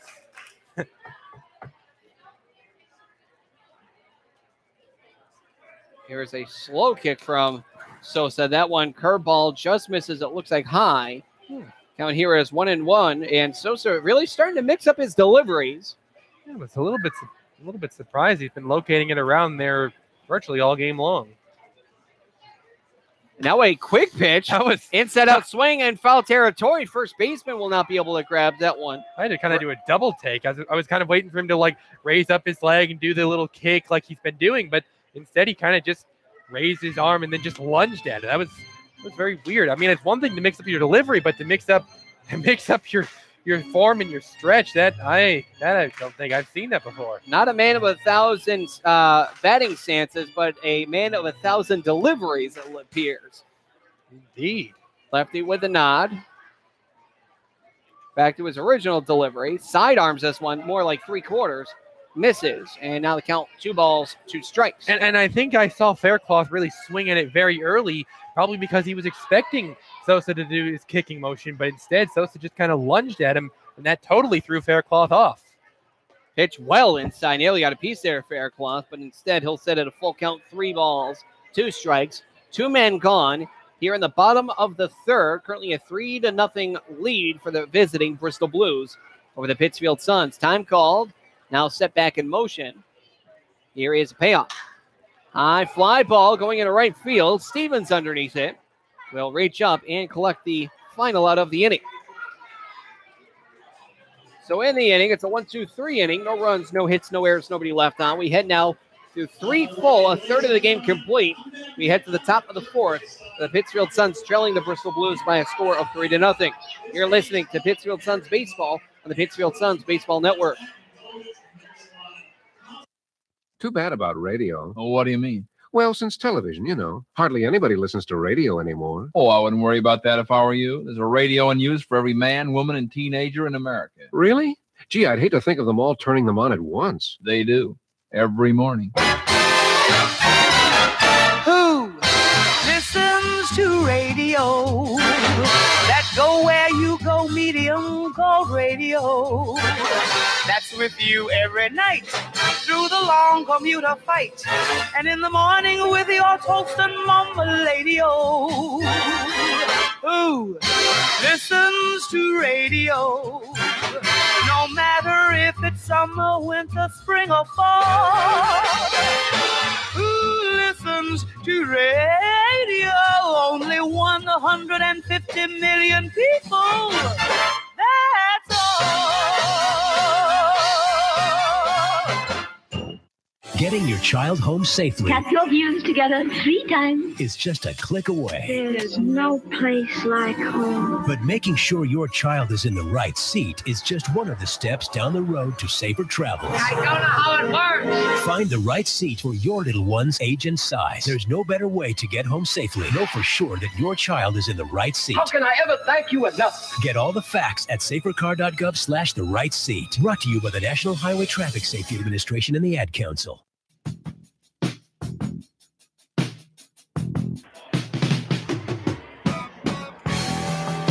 Top of the 4th and back to live action. Mushin with the first pitch. That is a fastball that just misses low, and that is a count of 1-0. So the right fielder, number 31, Peyton Stevens, who was hit by a pitch his last time up. Currently no official at bat. As the next pitch, that one is in there on a changeup, and that is a called strike. 1 ball, 1 strike. With the windup, Mushin delivers. The 1-1, a hot shot going into right center field. Going to chase this one is the right fielder. He will not get there. This one's going to go into the alley. Rounding first here, Stevens. A throw in is going to be cut off for third, and that is going to be a stand-up double and leadoff double for Peyton Stevens. And a beautifully hit ball gets the barrel of the bat right underneath this thing, jets this out, finds a perfect split between center and right. Easily going to be a double for Peyton Stevens. A beautiful leadoff double. Well hit. And now here is the second baseman, number 5, Ian Ostberg. An RBI single and run scored to his credit thus far.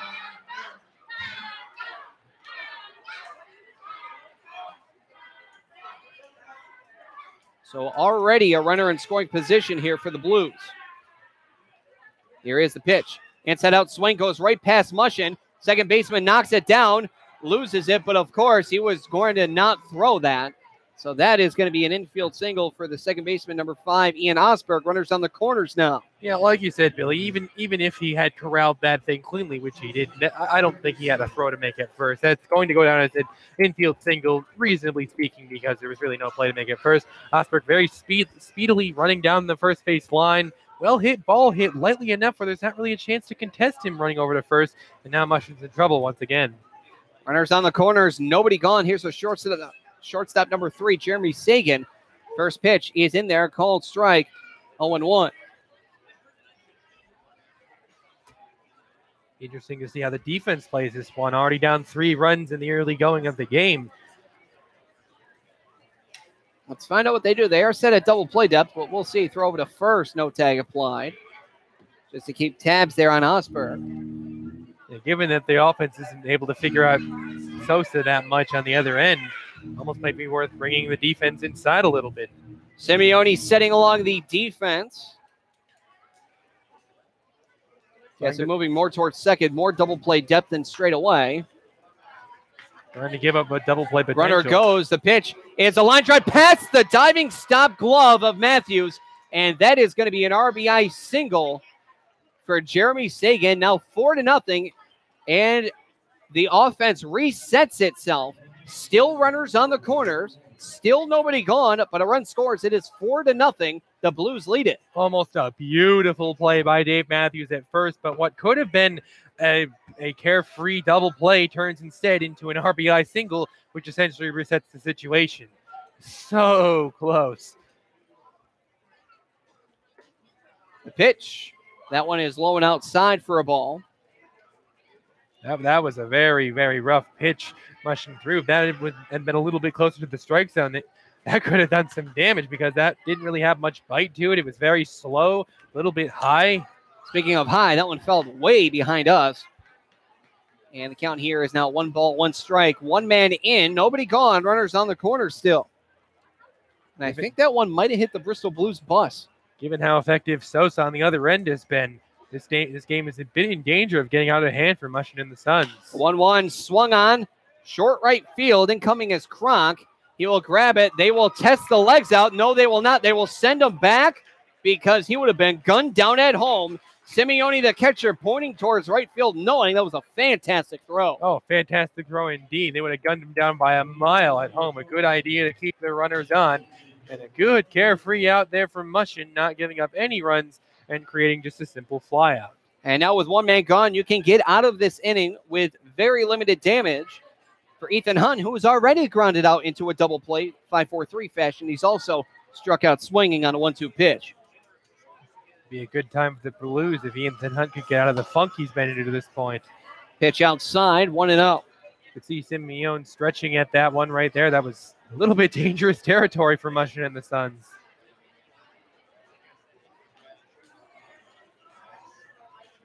From the stretch is Mushin. Here's the pitch. Pop up in the infield. Matthews going back towards the fence. It looks like he will run out of room. And that will drop down for some spectators right at their feet. And a little girl there in a very cute pink dress able to grab that one. She has to be no more than 4 years old. Great souvenir for her.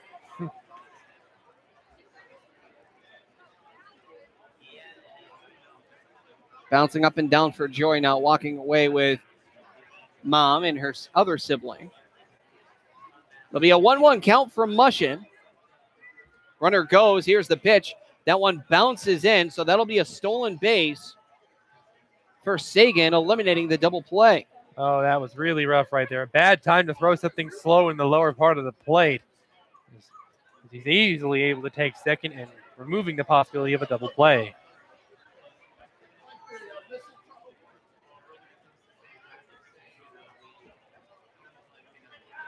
Step off here for Mushin.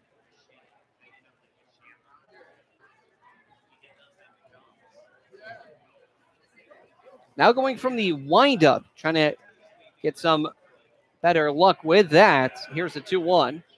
Fastball lower outside corner called strike. Now 2 balls, 2 strikes. A man gone, 2 man on. It is already 4-0.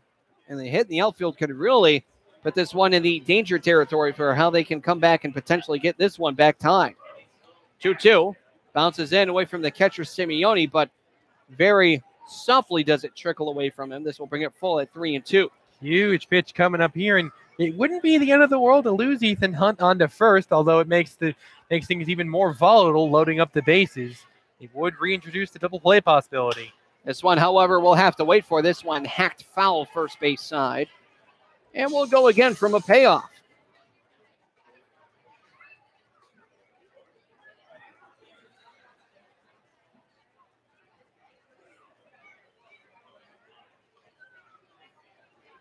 With a sign and nod, Mushin winds and deals the payoff. Hot shot foul once more, and that one will go off the top of the fence and be a souvenir for someone. That one was quite floaty. That one had a lot of carry to it. We've seen a lot of that early on this season with balls that are fly balls that just carry and carry and carry. Some well foul balls, the other ones well homers. Mushin's lucky that one went foul. Here now again the payoff. Chopper off of home plate. That is in foul territory. And the 9th pitch of the at-bat forthcoming. They would have had at least 1 out on that play while giving up a run. Potentially could be viewed as a positive that it ended up going foul. Yes, McHale there electing to go to first if it was fair.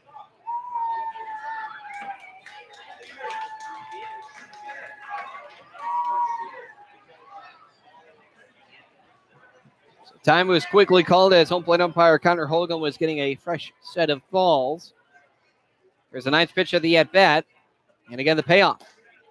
Fastball just misses low on the outside corner, and that will load the bases. Again, not the worst thing, but not necessarily the best thing either. A base on balls. It does load up the bases, however. Again, a double-edged sword or a big twofer, positive and negative, as it loads the bases, but there's a potential double play to effect. And a beautiful at-bat from Ethan Hunt, getting Mushin to throw him a lot of pitches and still getting a base runner on. That can only be viewed as a win for the Bristol Blues. Broken bat, chopped to short. Throw over to second for 1. No throw over to first. So that will be an RBI fielder's choice 6-4, and it is now 5-0 Blues. Yeah, that one almost made me eat my words there when I saw it, when I said the Bristol Blues can only view that one as a win. But thankfully for them, it is hit very, very lightly. It almost sounded like it broke a bat. He did. Not quite able to get both outs, and as a result, this inning is going to continue with the Blues pushing another man across. 5-0, Blues lead it, and here is Richard Brereton. He's 0 for 1, has a strikeout, but also has a walk.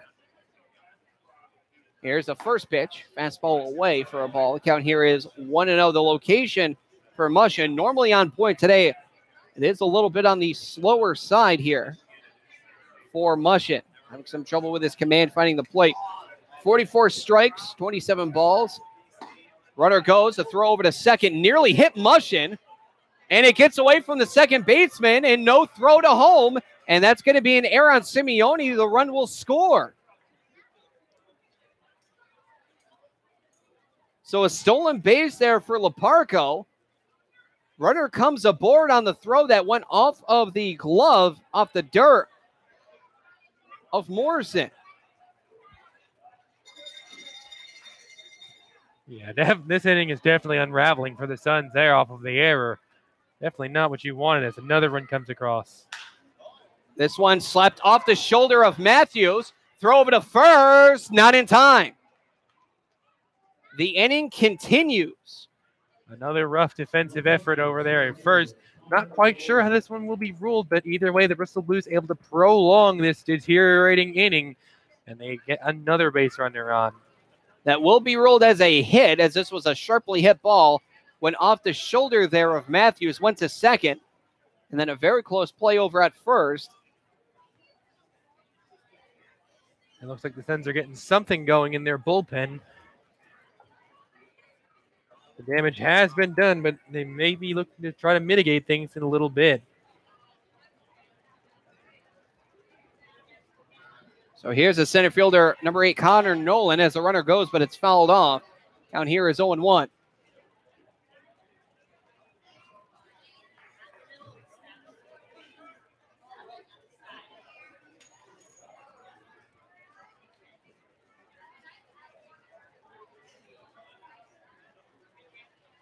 So count is 0-1. 2 men gone. Runners on the corner. So over to first. Back in safely is Brereton.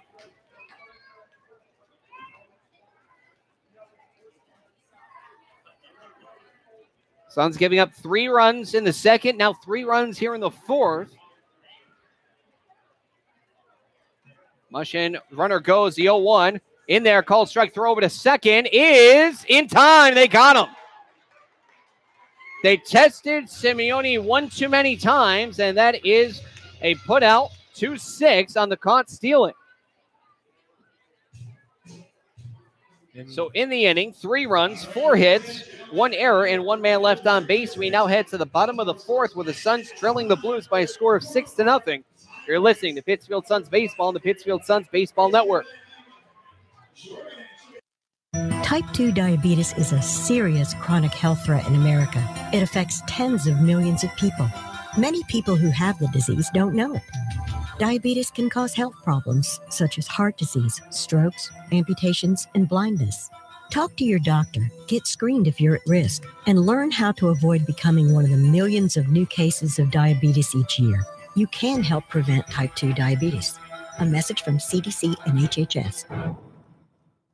Home safety is a family effort. Being safe and sound should be everyone's priority. In times like these, theft and violence can strike anywhere. Protect your family. Keep your home well lighted and always lock doors and windows. Installing alarms adds an extra level of protection. Never leave valuables in plain sight. To learn more about protecting your home and family, visit ncpc.org or contact your local law enforcement agency. A message from the U.S. Department of Justice, National Crime Prevention Council, and the Ad Council. Did you know the 3rd leading cause of fire deaths for older adults is cooking? Hi, I'm Rob Neal from the United States Fire Administration with important fire safety tips for seniors. Never leave cooking unattended because a serious fire can start in seconds. Don't wear loose clothing while cooking. Keep towels and pot holders away from the range. Double check the kitchen before you go to bed or leave your home.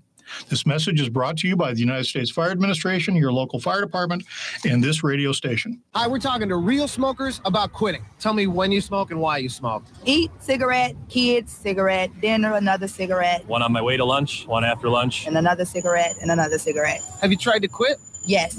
I become angry. It ain't that easy. You can't just quit cold turkey. I tried. What would you do different? Actually having a plan and thinking it through. You have to relearn how to live your life without a cigarette in your hand. With the right plan, you can quit smoking. Free at becomeanx.org. X, a new way to think about quitting. Brought to you by X and the Ad Council.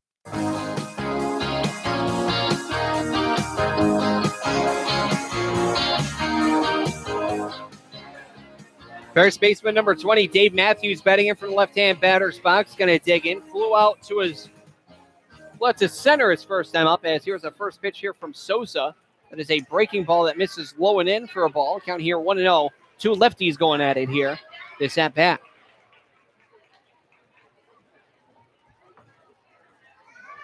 Here is the 1-0. Fastball, that one, good location. A late strike call, it looks like. Looks like it did hit the upper outside corner. That was called, so the count 1 ball, 1 strike. Next pitch, chopper towards first. And, slipping as a first baseman, but he will step on first himself in there for an unassisted putout for the first baseman. Yeah, and a very bad swing there. Very, very late. Surprised he even made contact. And as a result, you see that weak contact in the infield. Almost turned in at least some type of infield base runner on that play, but not quite able to do so, as that's going to be the first out of the inning. Right fielder number 2, Kyle Crunk, will now step up to the dish. Grounded out as well to the first baseman. That was his first time up. It was a 3-1 put out. This one a hot shot into center field, shallow. Incoming here's the center fielder, Nolan, will collect the out. 1 pitch for 1 out. Now 4 pitches total here with 2 outs, and now it's the shortstop, number 29, Nick Gaston. Yeah, and Sosa is absolutely cruising there on the mound. He's doing a really good job twisting up Suns batters. That one really in on the hands. Just some weak contact that had a lot of carry time to it. And Sosa is in a groove right now. Shortstop number 29, Nick Gaston, struck out swinging on 1-2 pitch last time up. Late swing on this one. Count 0-1. Just really blew it past him there. He's working the fastball to good effect. Sosa shaking off the sign, now nods. Delayed kick in the 0-1. Oh, that one got a piece there of De Los Santos off the foul ball. We always see this. Home plate umpire or catcher, if one of them gets hit with a foul ball, the other slowly walks it out to the pitcher. To give whoever got hit a little bit of time to recover. Looks like it went off the helmet or face mask of the catcher De Los Santos, sporting the old-style catcher's mask. Giving De Los Santos a look to see if he's okay, and it looks like he is. Now it is 0-2. Here's Sosa, delayed kick, and the 0-2. Where did that one hit? That one bounced a little bit over to De Los Santos' shoulder. It hit home plate. Must have been it. That's why the catcher's swiping away some dirt, because it looks like that one hit the plate. That's why it went well over his head. Just hit the perfect lip. It's like a bouncy ball. Oh. Quick pitch. Low for a ball. 2-2. A deadly 2-strike pitcher. You could tell he didn't go through his kicking motion because he saw that he got Dylan Faircloth to swing at a bad pitch like that earlier, trying to get Gaston to go down, but not quite able to do so this time. Pitch outside. Now full 3-2. Good job of Gaston of working it back from 1-2. Excuse me, 0-2, and now to 3-2 full. Here is the payoff. Swung on a miss for strike 3. That will end the inning. Another strikeout there for Sosa. And that is his 4th collected overall in 4 innings complete. No runs, no hits, no errors, nobody left on. We head now to the top of the 5th. Suns trailing the Blues by a score of 6-0. You're listening to Pittsfield Suns Baseball on the Pittsfield Suns Baseball Network. Hi, we're talking to real smokers about quitting. Tell me when you smoke and why you smoke. Eat, cigarette, kids, cigarette, dinner, another cigarette. One on my way to lunch, one after lunch. And another cigarette, and another cigarette. Have you tried to quit? Yes. I become angry. It ain't that easy. You can't just quit cold turkey. I tried. What would you do different? Actually having a plan and thinking it through. You have to relearn how to live your life without a cigarette in your hand. With the right plan, you can quit smoking. Free at becomeanx.org. X, a new way to think about quitting. Brought to you by X and the Ad Council. Exercise is hard. So is maintaining a healthy diet. Of course, neither is half as hard as dying. Sadly, type 2 diabetes, heart disease, and stroke kill nearly 1 million people a year. Even sadder, Most of these deaths are preventable with a few lifestyle changes, including regular activity, healthier eating, and not smoking. Talk to your doctor about your risk for type 2 diabetes and heart disease. And if your doctor recommends lifestyle changes or medication, listen. The reason so many die is because not enough are willing to change. You can stop it, starting right now. It's your life. Listen to your doctor. Eat better. Get moving. Visit checkupamerica.org or call 1-800-DIABETES. A message from the American Diabetes Association.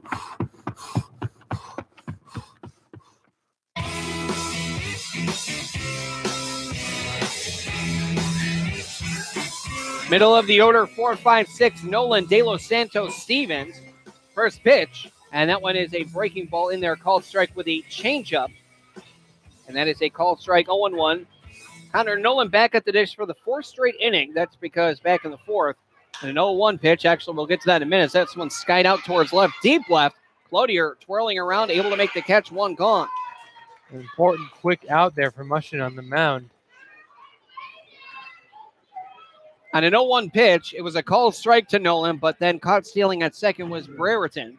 So that is his fourth straight, unofficial appearances at home plate. Mushin currently at 76 pitches thrown, so the end of the road is coming close for him. He's going to have to be quick and efficient if he wants to see next inning. Catcher De Los Santos, 2 groundouts to third. Pitches upstairs on a changeup, and the count is 1-0.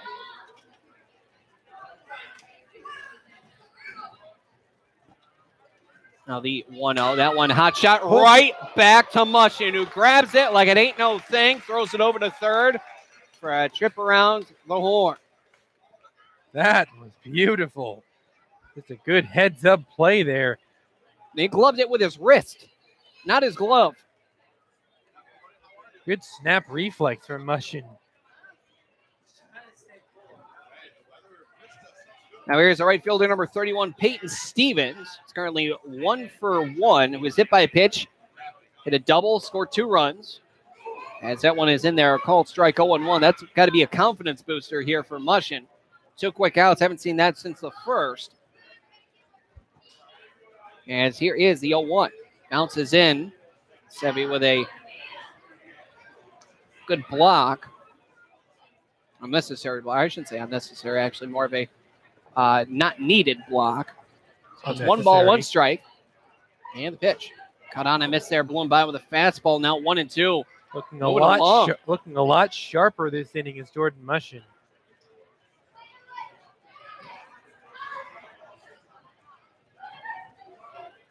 Mushin has a sign. Lines and deals the 1-2. Swung on, hot shot over towards third. Grabbed there by McHale. Throw over to first in time. And a 1-2-3 inning for the Suns. An important one for Mushin, as he currently sits at around 80 pitches, and he'll be able to come into the game next inning. No runs, no hits, no errors, nobody left out. We head now to the bottom of the 5th. The Suns trailing the Blues by a score of 6-0. You're listening to Pittsfield Suns Baseball on the Pittsfield Suns Baseball Network. Home safety is a family effort. Being safe and sound should be everyone's priority. In times like these, theft and violence can strike anywhere. Protect your family. Keep your home well lighted and always lock doors and windows. Installing alarms adds an extra level of protection. Never leave valuables in plain sight. To learn more about protecting your home and family, visit ncpc.org or contact your local law enforcement agency. A message from the U.S. Department of Justice, National Crime Prevention Council, and the Ad Council. At the American Lung Association, we're fighting for a day when we can all breathe easier. We're fighting for clear skies over every city and healthy lungs throughout the country. We're fighting to free millions of Americans from the addictive grip of tobacco and the devastating effects of lung disease. The American Lung Association isn't just fighting for air, we're fighting for all the things that make it worth breathing, and we can use your help. See what you can do at fightingforair.org. I have a passion for the environment. That's why I serve in the United States Coast Guard. We monitor commercial vessels, making sure our ports and waterways are safe and clean from oil or other hazardous material. We patrol our fisheries, protect marine wildlife and their habitats. With all we do, it's about protecting America. Were you born ready to protect America? Learn more at gocoastguard.com. Sponsored by the United States Coast Guard in cooperation with the Massachusetts Broadcasters Association and this station.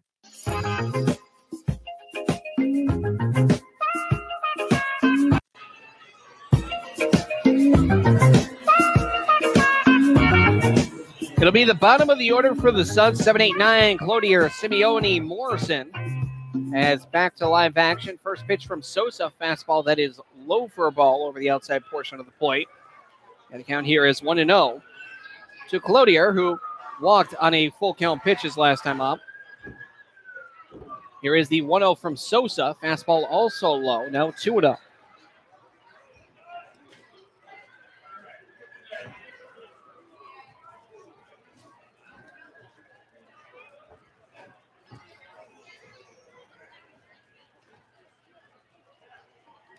Next pitch, that one's a fastball. Well, I'm going to repeat myself once more. Pitch is low. Count is now 3-0.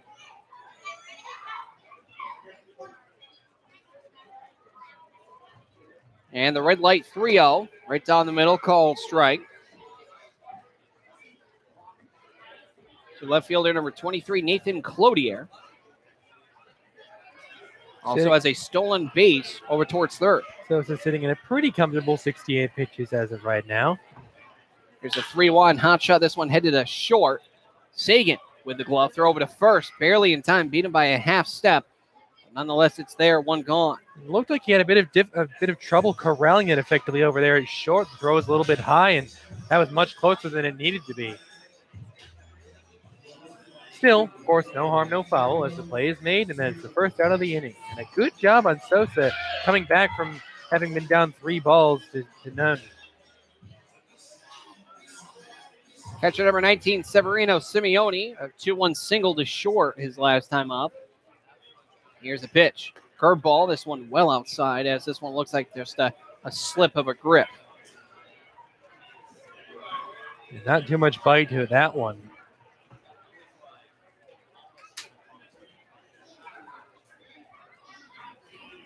Now here is the 1-0 from Sosa. Big cut and miss there from Simeone. Count here, 1 ball, 1 strike here on Luck of the Irish Night here at Wahconah Park. And not as much zip to that one either. It makes me wonder if Sosa might be wearing down a little bit on the mound. 1 ball, 1 strike. Sosa, the pitch, the delivery low, and count now is 2-1. Kelvin Sosa, for his resume, especially what scouts have, well, it has not disappointed yet. Only given up 2 hits. Pitch is low. Count now 3-1. It's 4 strikeouts. Only given up 1 walk. That was the man he just previously faced, and that was Nolan Cloutier. It'll be a 3-1 here for Sosa, who winds and deals. Fouled off. And now we'll bring it full at 3-2 with 1 man gone. We are now in the bottom of the 5th. Suns trail the Blues by a score of 6-0. 3 runs in the 2nd and 4th.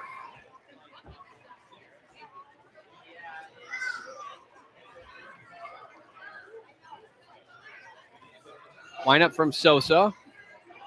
Double kick, but a hot shot. This one going into shallow left center field. Center fielder Nolan calling up the left fielder Reynolds and grabs that one in the air.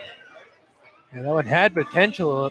He had the barrel of the bat underneath this thing and hit it very, very hard, but the swing itself was a little bit early, and it caused it to fly quite some way before it simply found a glove in the outfield. Second baseman number 13, Brett Morrison, struck out to end the 2nd. Was thrown out at first on the drop 3rd strike. Here's the kick from Sosa. This one a hot shot in the left field. That will dunk in for a base hit. Wasting no time over there getting on to first base. And finally, the Suns offense has a little bit of life. And for the first time, the last person to have a hit was Severino Simeone. Otherwise, they've all been put down in order, going from Morrison all the way through 9, then to 8. And now Morrison has him back in the hit column. So 3rd hit for the Suns. The man on first, 2 men gone. Here's Chad Shade, the speedster. Currently 0 for 2.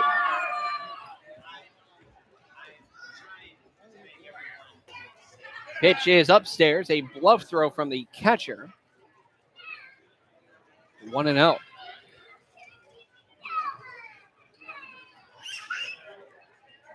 "78 pitches for Sosa. 44 strikes. Pitch, that one's a fastball in there called strike. A ball, a strike, 2-man gone. Man on first, 6-0 lead here for the Blues.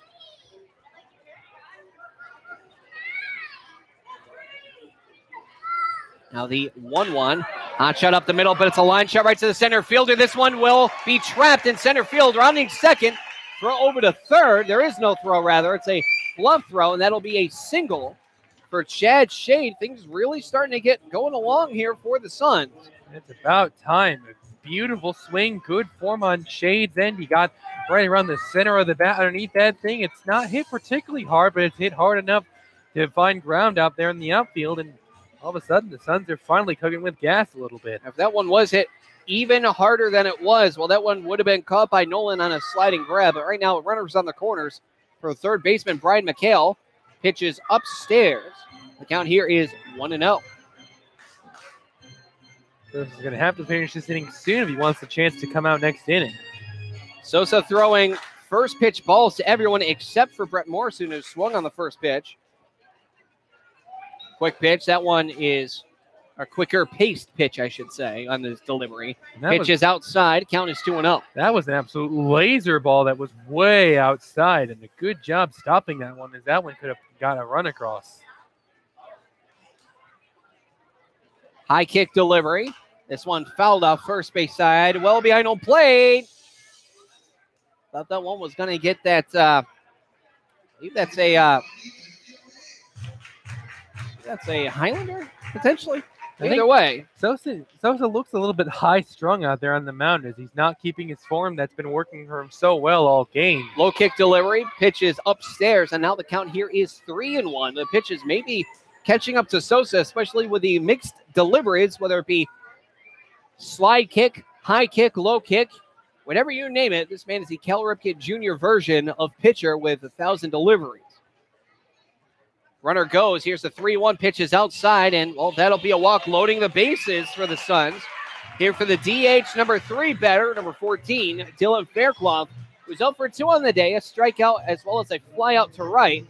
And not too surprisingly, there is a meeting on the mound here for Bristol. Looks like the Blues have some action going on in their bullpen a little bit.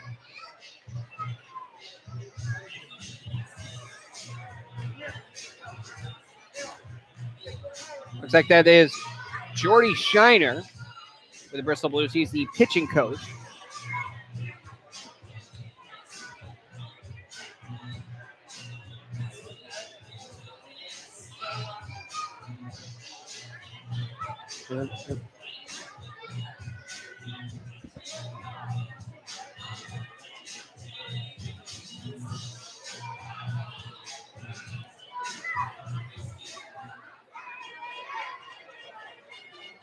Looks like number 37 for the Bristol Blues in Casey Elbin's warming up in the pen.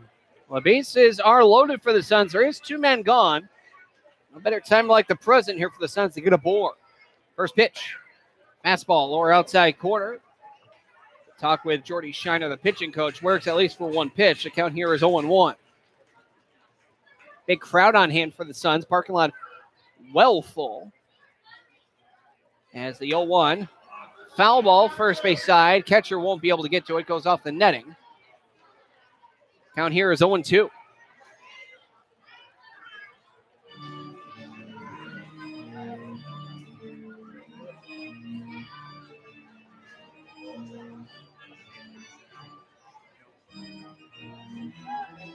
He's going to have to end the inning soon. He's at 86 pitches if he wants to come out for the next inning. Morrison on third, Shade on second, McHale on first. Fairclough at home plate with an 0-2 count. Kelvin Sosa, his pitch count is getting up there. Bases loaded, 2 gone. Here is the double kick and the 0-2. Changeup upstairs for a ball. The count here now 1-2. Got 2 pitches left if he wants to try to come out for the next inning, as he's currently at 87.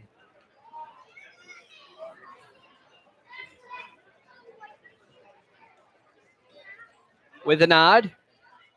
Here's a windup with both hands going back, thrown behind. This one in the dirt. And the count here at 2-2. Looked like you tried to mix a little bit of an Ohlendorf into that stretch. Thank you. I was just about to say Ohlendorf delivery here. Coming from the lefty Sosa, who is the man of 1,000 deliveries. The only way it could have been more Ohlendorf is if he actually like arced his back more and like leaned a little bit more back. It's very strange. This one high fly ball fouled off first base side and out of play. We will not see Kelvin Sosa next inning. He's currently at 89 pitches, borrowing a pickoff. It's unfortunate, of course. Rather 90 pitches, 50 strikes, 40 balls. This pitch says it's such a solid outing, and he's not going to get the quality start. Here's a 2-2. Inside. Oh, he's headed towards first base. We see batters do that, try to go to first base before the pitch is called or not called. This time the pitcher headed towards the dugout, but this one's a ball. 3 balls, 2 strikes, 2-man gun. Suns down by 6. It is 6-0. Runner on third is Brett Morrison. On second, Chad Shade. On first, Brian McHale. At home plate is Dylan Faircloth. It is a full count. 2-man gun. The runners will be off with the pitch. Kelvin Sosa has a sign. Here is the delivery and the pitch. Shot foul, and we'll go again with a payoff pitch.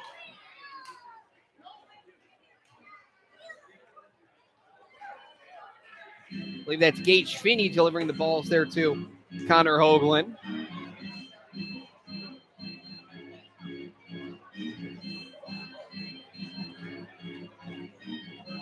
Suns down by 6.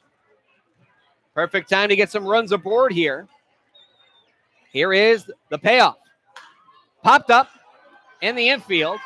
Now whereabouts is the question. Here's the catcher. And it goes off the netting. 9th pitch of the at-bat forthcoming. And the more pitches you get out of a pitcher, the more it is likely that you will get some sort of positive notion from the offense. Those are the chances. That's not a definite. 92 pitches. He has several pitches to play with it to finish this inning as a whole, but really to keep his line tidy, you would want to get Faircloth out right here. If he wants to qualify for the win as well, he needs to collect an out. We know he's definitely not coming in next inning. Again, it's a full count, bases loaded, runners are off, payoff. Hot shot in the left center field. Center fielder Nolan going back, but he will collect it on the run.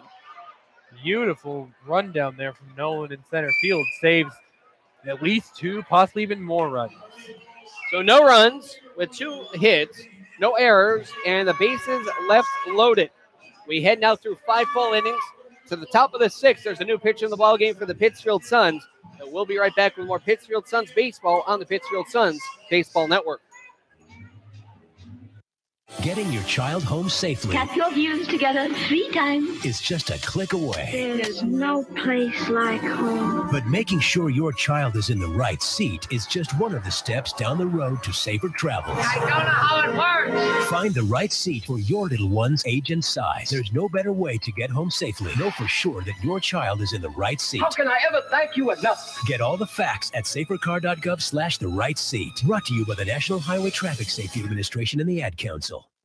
Type 2 diabetes is a serious chronic health threat in America. It affects tens of millions of people. Many people who have the disease don't know it. Diabetes can cause health problems such as heart disease, strokes, amputations, and blindness. Talk to your doctor, get screened if you're at risk, and learn how to avoid becoming one of the millions of new cases of diabetes each year. You can help prevent type 2 diabetes. A message from CDC and HHS.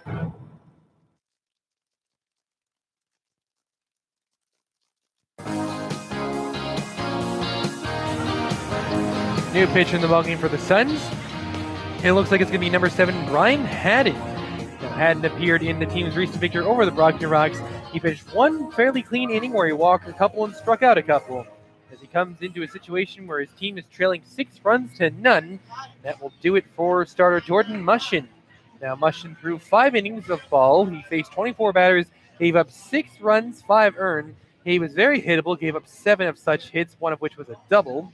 He also walked 3. He hit a batter, threw a couple wild pitches, struck out 2 on 82 total pitches. Right now, he is in line for the loss, which he will receive barring a rally from the Pittsfield Suns offense.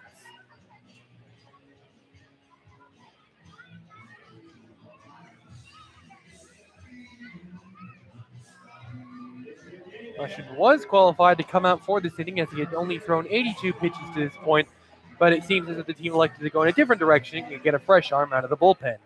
Electing to have Mushin available for lesser days off of it. First pitch here from Haddon is upstairs for a ball against the lefty Ian Osberg, who is currently 2 for 2 with 2 singles, 1 on the RBI version, 2 runs scored as well. That one foul tipped. Count 1-1. 2 runs scored here for Osberg out of the 6 total. It's a number 7 batter. This one again ripped back and foul. 1 ball, 2 strikes.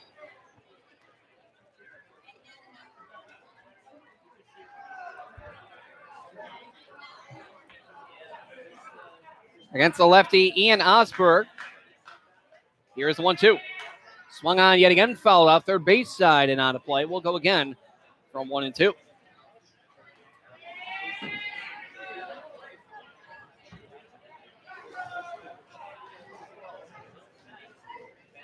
With Mushin only throwing 82 as opposed to more. That one bounces in.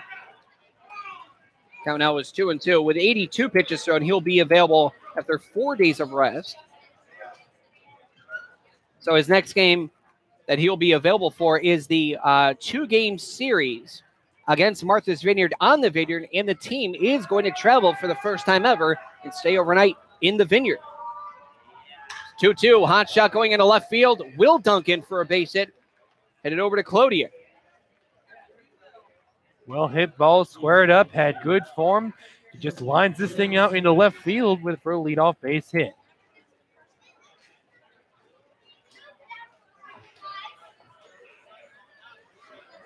Now batting the shortstop, number 3, Jeremy Sagan, is 1 for 1, an RBI single, a walk, a stolen base, and also a run scored. Throw over to first, back in time safely is Osberg. Looked like Osberg was kind of napping over there at first, so a good call from Haddon. Just check in on him, make him remember that he's there. Here's the first pitch, bounces in for a ball. Count is 1-0. Jeremy Sagan. That said, up 6-0 in the later stages of the game. You could call it an aggressive play, but I don't think the Blues are going to really be pressing their base runners at this point. Another pickoff throw, half hard, and more of a rainbow throw. Trying to play catch there with Dave Matthews over at first. Osberg not so sleepy that time, diving in on first. Pitch foul, swung off behind home plate. And I don't know if you saw that, Billy, but Osberg kind of lunged forward a little bit. It looked like he was kind of bluff going, kind of. It was a bluff go, yes. He took a hard step towards second, then stopped and continued. But he didn't even take a step. He just sort of lunged forward a little bit. That was a very non-committing bluff. The 1-1 is fouled off of the batter. We'll make it now 1-2 to Sagan.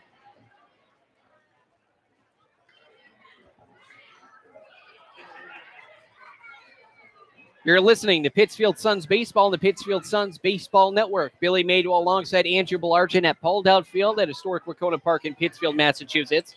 Here in the top of the 6th with nobody gone, man on first, the Blues lead it by a score of 6-0. And a slip throw, and he decides not to throw it, so that one's going to be ruled a balk. So Ian Osberg will go over to second, but a smart move by Haddon not to throw it as his cleats got caught up. So that will be a balk. Yeah, for a minute, it looked like he called time there, and I was just going to think, hey, you want to throw that thing, but very simple mistake on the mound. Just simply slipped. Didn't have the delivery. Easy balk call. This time is called with no balk.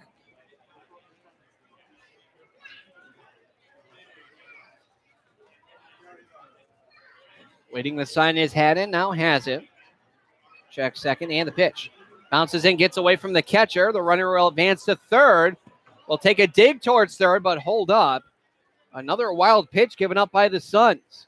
Little interesting journey around the base paths. On to second with a balk, on to third with a wild pitch. He base hit to get to first. So a bit of an interesting journey there for Osberg over at third. Sagan started with a runner on first and nobody gone. Now it's a runner on third with nobody gone. Well, it's the same batter. Pitch, well, that one's cut on and missed. The tag is applied, so that's a strikeout swinging, 2 unassisted on the drop third strike. And there is one man gone for a strikeout for Haddon. Yeah, that was a very lazy swing on Sagan's part right there. I think he kind of realized halfway through his motion that the pitch was going to be way out of the zone, and he ended up just half-hearting it the rest of the way through because that was a very elementary type swing. He was already committed, yes. Infield in, pitches up, gets away from Simeone. Where did it go? Oh, it's right in front of him. It went in and out of the glove above him, did not realize it went in front of him, so he looked behind him.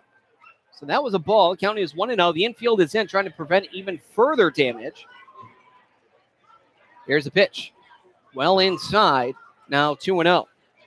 Looks like Reynolds was a little bit taken back by that pitch. As you could see him kind of trying to dust himself off. Looked like he was a little bit surprised at how tight inside that one was.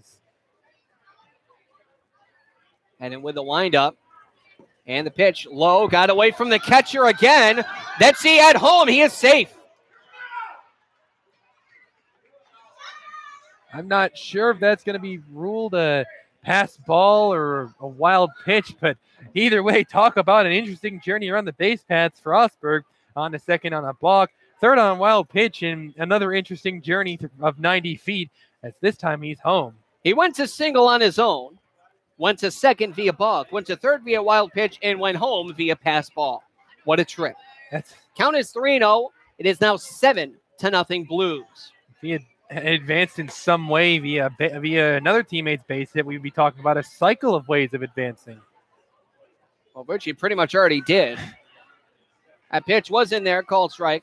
This one, a hot shot shifting towards left field in center. Coming in is Shade, and on the run, slides and makes the catch, as it looked like he lost track of it, but then regained it, slides and makes a great catch there. Now 2 men gone. Yeah, he did. You could kind of see him like dancing out there in center. I think you're right, Billy. He did lose track of that thing in midair, but he recovered just in time to make that catch in left center field over there, and that did save a base runner there for Brian Haddon. The designated hitter at the leadoff spot, number 6, Ethan Hunt. He's 0 for 2 with a walk. Pitch is low for a ball, 1-0.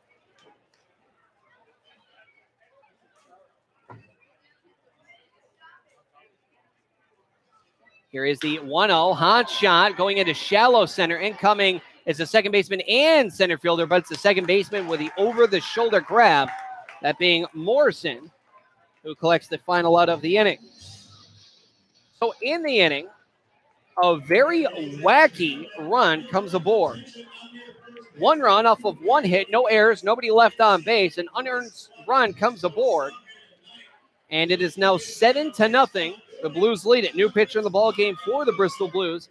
And we'll be right back with more Pittsfield Suns baseball on the Pittsfield Suns Baseball Network. Give yourself the gift of a comfortable retirement by setting some cash aside for yourself. Saving a little of your monthly income can be as affordable as the average holiday gift. If retirement is near, you'll want to start saving right away. If you're younger, begin saving now, and compound interest will help your retirement funds snowball. A great way to figure out how much you'll need to save for retirement is to learn how much you'll get from Social Security. Do that in minutes at www.socialsecurity.gov/estimator.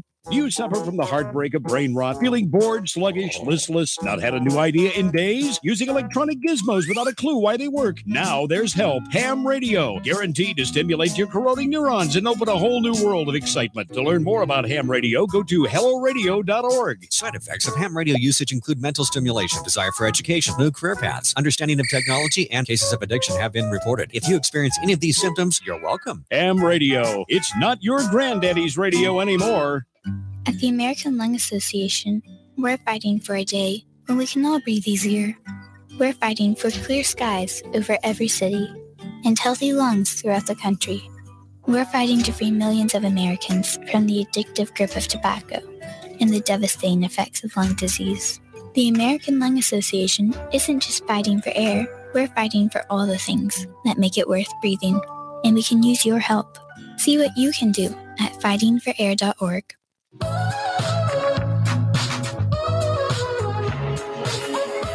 New pitch in the ball game for the Bristol Blues. Looks like it's number 37, the righty Casey Elbin, as he will come on to relieve the starter in Kelvin Sosa. Sosa so effective to start the game, but ran into a little bit of trouble. Was able to compensate by not giving up any runs, but he did drive up his pitch count, resulting in an early departure where he only barely qualified for the win at 5 innings thrown. He faced 21 batters. As I said, did not give up any runs on 4 hits, walked a couple, and struck out 4 on 93 pitches. Currently, with a 7-run cushion, will be in line for the win, and barring an epic meltdown, it looks as though Sosa will be good to receive such victory.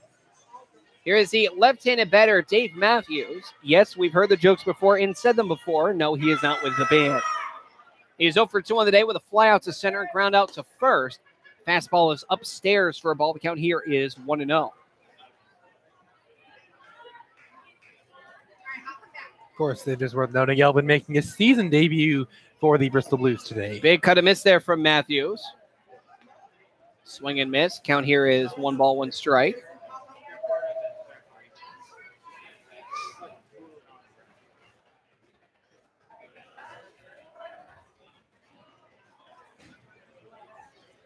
Pitch outside for a ball.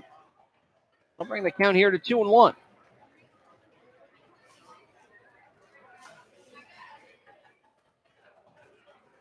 Works exclusively from the stretch, that is Elbin. Here's the pitch. That one, change up in there. Called strike on the upper outside corner. 2 balls, 2 strikes here to Dave Matthews at the bottom of the 6th. A 7-0 lead for the Blues. From the stretch. Pitch. Slow line drive headed towards left. And yes, he did grab it in fair territory. Oh. What a sliding over the head catch from Leparco on a very weak pop-up that went into left field in fair territory. Wow, what a play. What a play, running at it, looking behind himself, trying to track that thing down.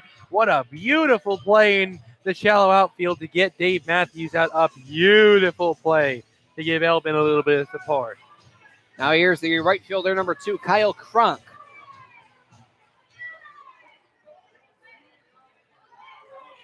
Pitch, swung on, fouled off the netting.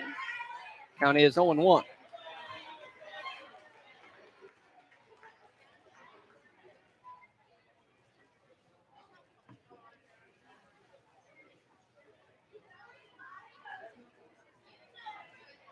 The 0-1 taken, as this one is upstairs for a ball. That evens it up at 1-1.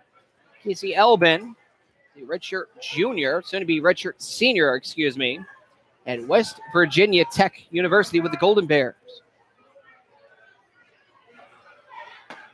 Pitch, fastball, that's in there for a called strike. Count here 1-2. That's for his bio. And his nickname is Baby Pumpkin, and he's majoring in mechanical engineering. Now, I have got to know how he developed that nickname. That is interesting. Depends on when his birthday is. That would make all the sense in the world. Called strike 3 on a fastball, low and away. And that is strike 3, first strikeout for Elbin on called strike 3. And speaking of speaking of strikeouts, here's shortstop number 29, Nick Caston. Not a good day at the plate for him. 0 for 2, 2 swinging strikeouts. Trying to prevent a third. Yeah, that was an iffy take there from Cronk. The thing was very clearly paying the black. A bit surprised Cronk didn't at least try and offer at that one, but as you and I like to say, Billy, he didn't take a hack, so he got sent back. Very true. A pitch low and away for a ball, 1-0. Before West Virginia Tech University, Elbin did attend and played baseball at Allegheny College of Maryland for 4 semesters. Popped up, and the infield fell. First baseman Brereton going to chase, but this will go off the roof. It had a lot of curve action off the bat. Kind of went forward a little bit, then it was as if there was some kind of gust blowing it back. A very weird trajectory on that one. Going back to Elbin, at the Allegheny College of Maryland, he was named Male Athlete of the Year and Pitcher of the Year when he attended. Breaking ball, this one looks like a slow curve, but it misses upstairs. Count out 2 balls, 1 strike, and 2-man gone. And a great pitch, even though they didn't hit the strike zone. Trying to get him to offer it something and pop it up. Didn't get it to go, but That one popped up. Third base side, fair territory. Going to chase this one is Leparco, calling off the shortstop. And in foul territory, he will collect the out for the final out of the inning. A productive inning for him over there at third. So in the inning, it's a 1-2-3 inning. Down go the Suns. No runs, no hits, no errors, nobody left on. We now head to the top of the seventh, a 7-0 lead for the Bristol Blues over the Suns. You're listening to Pittsfield Suns Baseball on the Pittsfield Suns Baseball Network. Exercise is hard. So is maintaining a healthy diet. Of course, neither is half as hard as dying. Sadly, type 2 diabetes, heart disease, and stroke kill nearly 1 million people a year. Even sadder, most of these deaths are preventable with a few lifestyle changes, including regular activity, healthier eating, and not smoking. Talk to your doctor about your risk for type 2 diabetes and heart disease. And if your doctor recommends lifestyle changes or medication, listen. The reason so many die is because not enough are willing to change. You can stop it, starting right now. It's your life. Listen to your doctor. Eat better. Get moving. Visit checkupamerica.org or call 1-800-DIABETES. A message from the American Diabetes Association.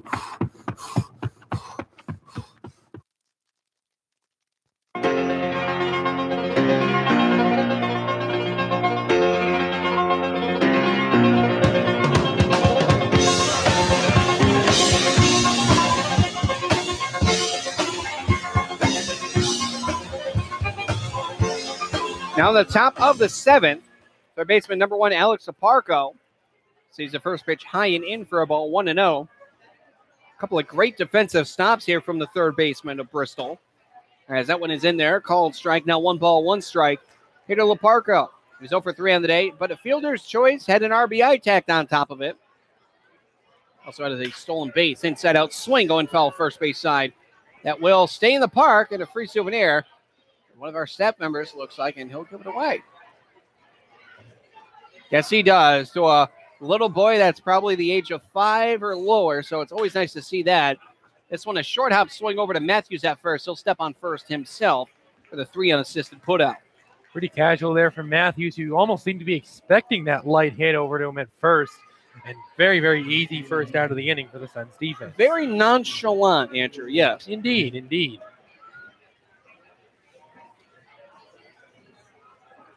First baseman number 7, Richard Brereton, steps in with currently going 1 for 2 with a walk, also a stolen base, but he was also caught stealing. Pitch is inside. Brereton sold it upstairs as well. Count here 1-0.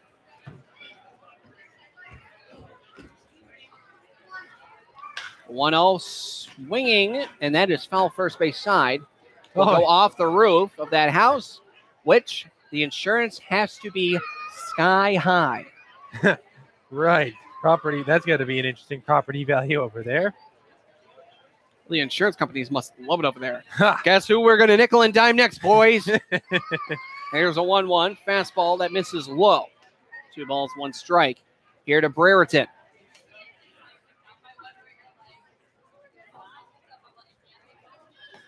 Next pitch is a fastball. That one misses outside. And the count is 3-1.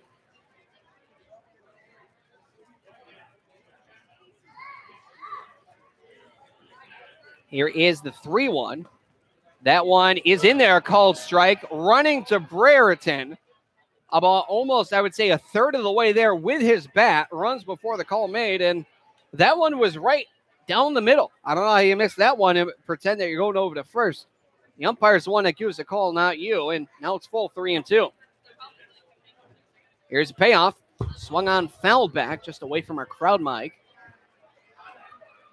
And right now, action on the FCBL, and Navigators lead the Nashua Silver Knights in Nashua 5-3, top of the 5th. The Martha's Vineyard Sharks on top of the Brockton Rocks 3-1 in the bottom of the 4th at home at Campanelli Stadium. Just a couple of games going on, not too much going on. Fairly quiet night. Next pitch, cut on and missed. Oh, and he drops down to a knee as he lost his balance. Oh, man. To say he put his all into that swing, bit of an understatement.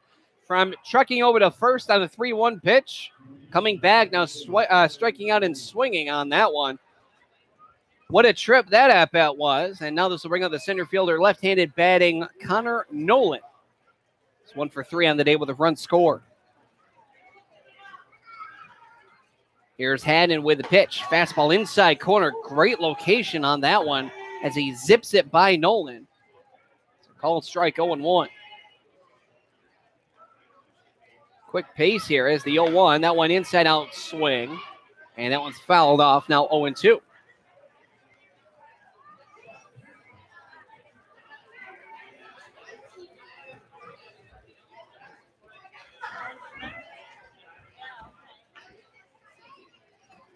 An 0-2 count here to Nolan with 2 men gone here in the top of the 7th. The 0-2 swung on, rip shot foul. Third base side, and I don't think that one's going to get to the car row, but rather that be the swamp or the dike that is here at Wahconah Park, rather. Here is the 0-2 once more. Change up, that one misses low for a ball. Count now is 1-2.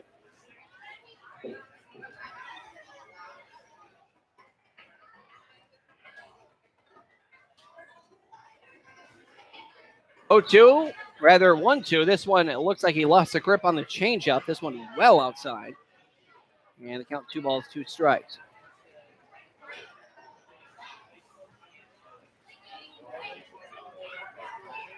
Haddon with a sign, winds and deals the 2-2. This one, a hot shot right to the shortstop. That will end the inning. Speaking of nonchalant, again, it looked like he was expecting it over there at short. Just sort of puts his glove up, snags the thing, and just, hey, that was cool. Let's head back to the dugout now. I can't believe I'm forgetting it. What's the movie with the with the Minnesota Twins? The kid is the manager.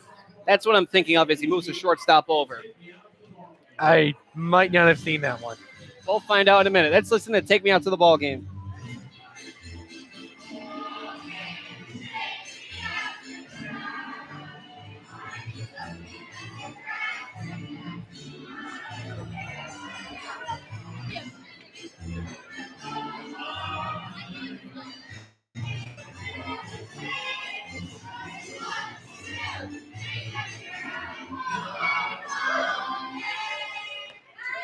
It's stretch time here at Wahconah Park. Suns trail up by a score of 7-0. No runs, no hits, no errors, nobody left on in the top of the 7th. We're going to keep it here and give you current scores of what's happening around the league and at the major league level. Well, things just developing around the league, of course, as we have the same exact scores from before. The North Shore Navigators over Nashua 5-3.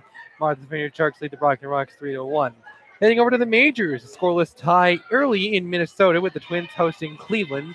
0-0, Carlos Carrasco set to pitch to Miguel Sanyo with a 2-2 count and 1 away with the runner in scoring position. We have a 1-1 draw in Baltimore with the Orioles hosting the New York Yankees. Andrew Cashner currently pitching to Aaron Judge with a runner on and 1 out. The Mets lead the Cubs 2-0, bottom of the 4th, with Tyler Chatwood currently pitching to Miguel Guillorme of the New York Mets in the bottom of the 4th. Top of the 5th action in Detroit. The Tigers lead the Blue Jays 4-0. The Blue Jays have a runner on first with 1 away as Blaine Hardy gets set to pitch to Randall Gritchen.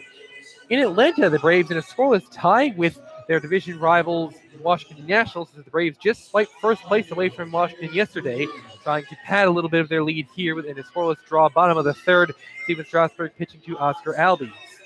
In Houston, the Astros got something cooking as Carlos Correa is at the plate with 2 runners in scoring position and 1 away as they lead 1-0. First pitch to Nathan Cloutier here on the bottom of the 7th is in there. Called strike. Count here is 0-1. I was thinking of the movie Little Big League. If you watch Major League in Rookie of the Year, it's a great sports comedy that's kind of a mixture of both. It involves the Minnesota Twins and a 12-year-old boy named Billy that knows way too much about baseball at his age. Curveball just misses the outside corner. Not sure where it missed, but it's ruled a ball. Somebody named Billy who knows way too much about baseball, you say? At 12 years old. I'm not talking about me. This is not my biography here. Here is the 1-1. That one is, again, very close. Not sure where it's missing, but it is ruled a ball. Very close pitch, but it's a 2-1 count. You know, it's a really, really good movie. with child star Luke Edwards playing the 12-year-old named Billy. As this one's popped high in the air, headed towards shallow left center field. 4 fielders coming for it, but it is the center fielder Nolan who collects the out. When you were 12 years old, Billy, how much did you know about baseball? Oh, I was a big Jeter fan. I grew up with the Yankees. I grew up absolutely loving playing that. And this is what, again, opening day, talked to you about Triple Play Baseball 2001. I remember talking to you about that. Mm-hmm. That was one of my favorite games growing up, especially at 12 years old, playing with my father, my older brother as well. We'd always have home run derbies, and I would always be Ken Griffey Jr. My brother would always be Babe Ruth. Here's a pitch. That's a changeup, and that pitch is upstairs for a ball here to Severino Simeone, the catcher. He's 1 for 2. And I believe my father was Bernie Williams, I believe. Interesting trio. It's been a while. Pitch is low for a ball. Count here is 2-0. But I urge you to look up reviews on that game for Triple Play Baseball 2001, especially the home run derby in the living room or the construction zone, the best 2 places to go. 2-0. Pitch. Oh, that one just misses inside. It's a 3-0 to Severino Simeone. And a free pitch forthcoming here for Casey Elbin hurl on a 3-0 red light. That's right in there, called strike. Well, if I ever happen to be in the market for old nostalgic video games, I will keep that in mind. Even if you look it up on YouTube, it's really nice to play. Sure, the graphics are dated, but then again, this is the PlayStation 1 we're talking about. Right. 3-1. That's a walk. Pitches upstairs and away, and reaching first base for the second time today is Simeone, the catcher. Now he has stolen a bag. It's coming from last season. He's not shy on the base pass. He is a running catcher.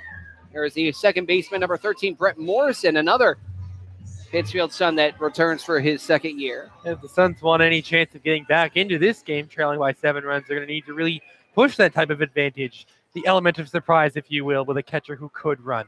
He has a pretty big lead over there at first.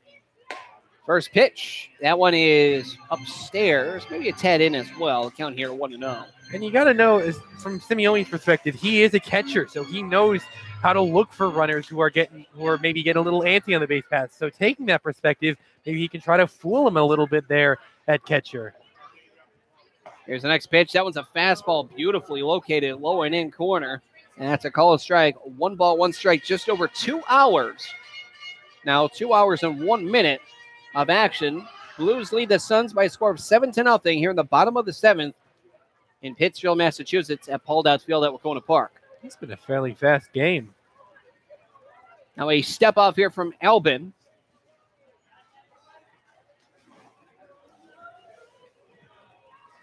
With the nod, collects the sign, and from the stretch, sets. Pitch, fastball, outside corner, but misses high. Now 2 balls, 1 strike. It is noteworthy that we did not experience a sun delay in today's game, which definitely helps that line. It's a miracle of its own, but that's what happens when you're all set and overcast. I'll take that trade. 2 balls, a strike, 1 gone. Here's the pitch. Gets underneath the legs of the catchers. This one was in the dirt. Simeone rounding second, but he will stay put, and that one's going to be a wild pitch as this one was in the dirt through the 5-hole of the catcher.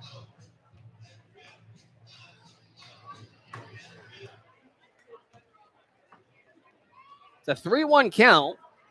Maybe that wild pitch all for naught, depending on the next few pitches. 3-1 to Morrison as Elbin now checks at second and sets. Deals. 3-1 curveball in a beauty. That one in there drops in lower outside quadrant. And now it is full 3-2. And a beauty indeed. Hard to hack at that type of pitches. It looks like it's going outside the zone and you're just waiting to take your base. But well located, hooked around the corner, and we still have an at-bat in progress. Here's a payoff.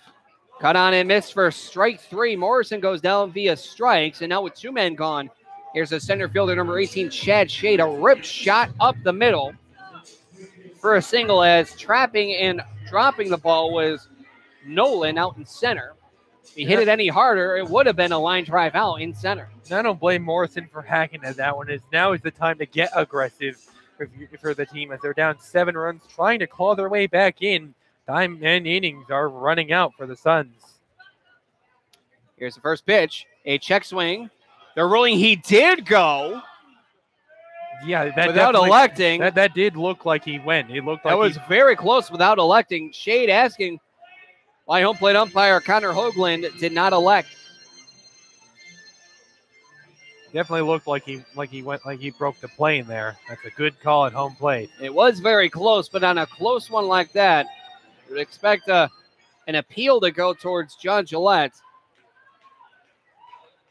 But it was ruled a swinging strike on the check swing. Very close to breaking the plane. A step off here from Elbin.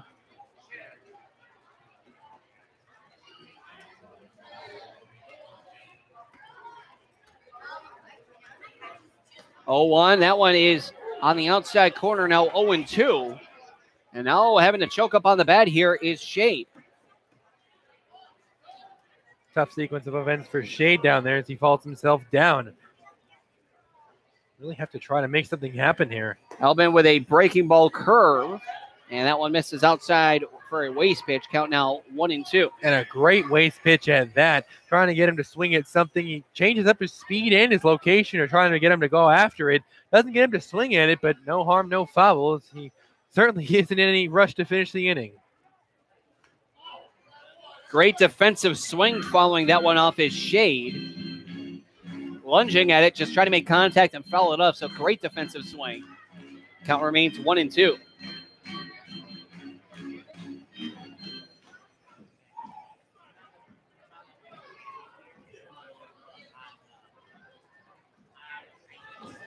Elbin the 1-2. Hot shot in the left. Rip shot over the head of the left fielder. And this one's going to go past his head all the way to the wall. Rounding third is going to be Simeone, and he will go in with an RBI stand-up double, that being Chad Shade. And the Suns are on the board by a score of 7-1, chipping away. And about time there. A beautiful hit from Shade. Perfect form. Got the bat right underneath the ball and just knocked this thing hard into left field. An easy RBI double for Chad Shade. Now a quick talk with De Los Santos and Elbin now that the shutout is out of the window. And here is the third baseman, number 5, Brian McHale. He is currently 1 for 2 with a walk.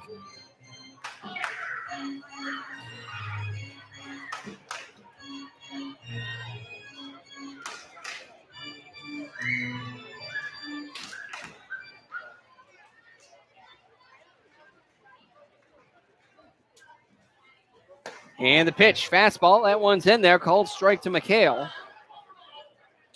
Count is 0-1.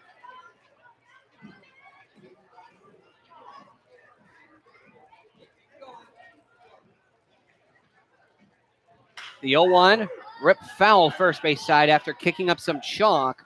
Now the count is 0-2.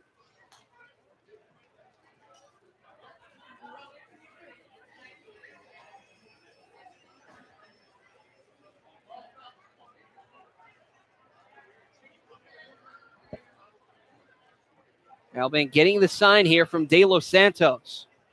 Has a sign and sets from the stretch. Delivers.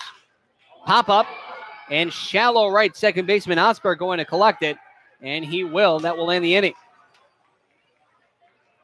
That's not before the Pittsfield Suns can get a run aboard off the RBI double by Chad Shade. 1 run off 1 hit, no errors, and 1 man left on base. We now head to the top of the 8th. New pitcher in the ballgame for the Pittsfield Suns. You're listening to Pittsfield Suns Baseball on the Pittsfield Suns Baseball Network.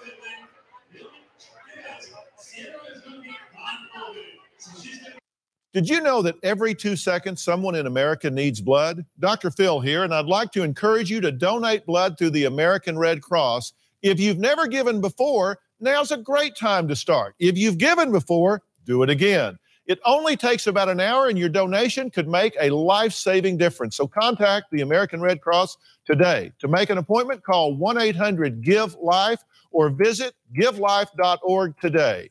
Thank you. At the American Lung Association, we're fighting for a day when we can all breathe easier. We're fighting for clear skies over every city and healthy lungs throughout the country. We're fighting to free millions of Americans from the addictive grip of tobacco and the devastating effects of lung disease. The American Lung Association isn't just fighting for air, we're fighting for all the things that make it worth breathing, and we can use your help. See what you can do at fightingforair.org. Hi, we're talking to real smokers about quitting. Tell me when you smoke and why you smoke. Eat, cigarette, kids, cigarette, dinner, another cigarette. One on my way to lunch, one after lunch. And another cigarette, and another cigarette. Have you tried to quit? Yes. I become angry. It ain't that easy. You can't just quit cold turkey. I tried. What would you do different? Actually having a plan and thinking it through. You have to relearn how to live your life without a cigarette in your hand. With the right plan, you can quit smoking. Free at becomeanx.org. X, a new way to think about quitting. Brought to you by X and the Ad Council.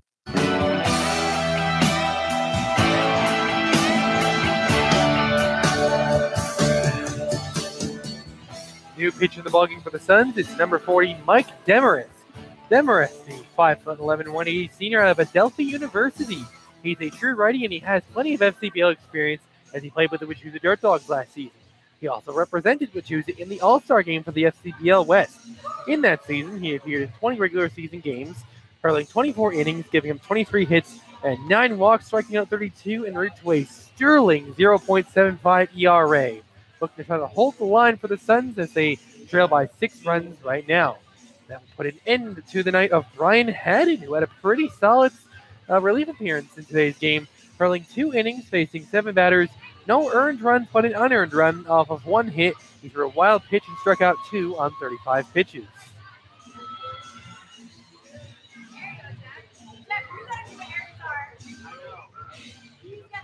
For Demarest, a big, heavy hitter.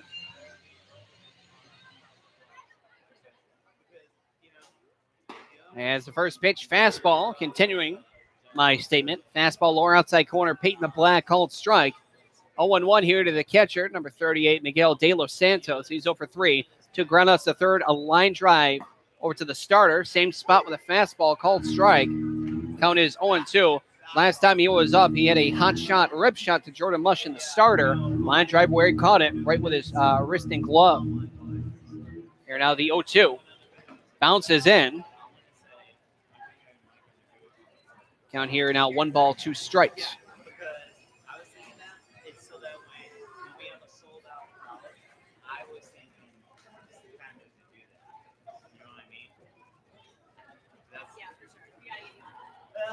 Here's a windup. Rather, no, that is not Demarest, as this one is a hot shot, and that will dunk in for a base hit in center field.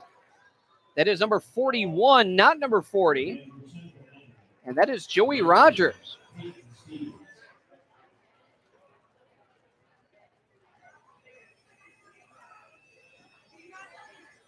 So that is a single into center for De Los Santos, who reaches on base for the first time today. Fielder number 31, Peyton Stevens, now due up. It's 1 for 2 with 2 runs scored, a hit by pitch, and a double. Here's a pitch. Hot shot foul. That one will go well over to Wahconah Street. Watch out for your parking. Having a look at Joey Rogers, not Mike Demarest. Rogers is a 5'9", 175, a true lefty junior out of UMass Dartmouth. His fastball currently tops out at around 85.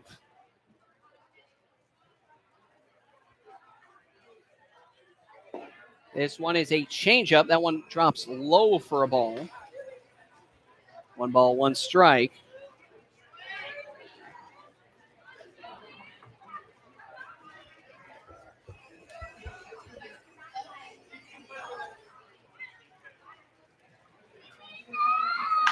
Hot shot in the left, coming as a left fielder. He will dive, and no, they're ruling it a trap. That'll be a single for Stevens. Trapping that one was Cloutier. Yeah, tough play out there in left. Cloutier unable to get to it quite in time. He does prevent the ball from getting any farther, which minimizes the damage, but he's unable to come up with a catch, which would have been an amazing catch at that. And as a result, there are now 2 runners on base. Rogers currently talking with the umpire, I shouldn't say the umpire, the catcher, Simeone. Rogers has a fastball, a 2-seamer. He's got a curveball, changeup. He's also got a cutter. He's got a shutout and complete game under his belt at UMass Boston. Here's the first pitch showing bunt, and the pitch is in there nonetheless for a called strike 0-1. I'm not sure. I mean, the game is not over, so aggressive plays like that. And this is a good, sensible situation to bunt with 2 runners on and no outs, but up 6 runs in the 8th inning, I don't think I would do that. Here's the 0-1. Hot shot, this one going past the shortstop into left field, and they are going to hold up the runners, and now the bases are loaded as it's nearly thrown away. I think it was just flashing bunt just to get an off pitch here from Rogers. That'll be another single into left. And they are just hitting whoever the Suns put on the mound up there as the Blues are up to 11 base hits in the game. Not to mention back-to-back-to-back singles in the outfield, right, left, left. Bases are loaded to start off the inning, and nobody gone. They could be looking to deal a death blow here in the 8th inning. Shortstop number 3, Jeremy Sagan now to a 1-for-2 with an RBI walk and run.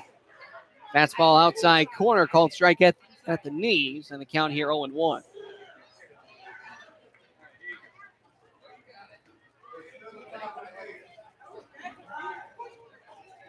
Rogers from the stretch, kicks and deals the 0-1. This one going to short. They may turn 2. They will not. One play to make, throw over to first in time.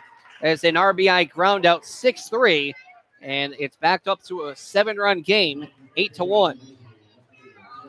Yeah, that's just what they needed to do. Just get some insurance runs there. It's a ground ball, not a double play ball, and it also takes away the double play opportunity, so the Blues could still strike for more runs as they extend their lead to 8-1.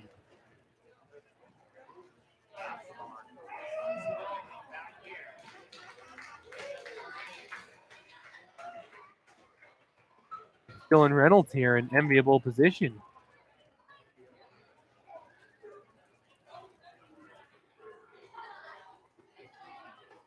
There's the first pitch. That one, the left-handed hitting left fielder Dylan Reynolds. That one is high for a ball, 1-0.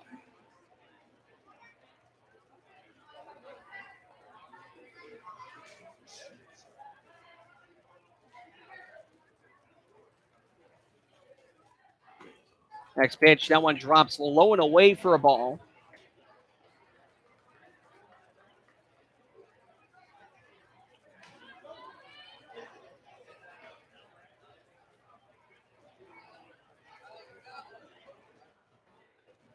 Kicking and dealing as Rogers. That one dropping low and away as well. Now the count here, 2 balls, no strikes. Here to Reynolds. Runners on second and third. It is the top of the 8th. 8-1. Rather that be 3-0, excuse me. And here's the red light pitch in there, down the middle, called strike 3-1.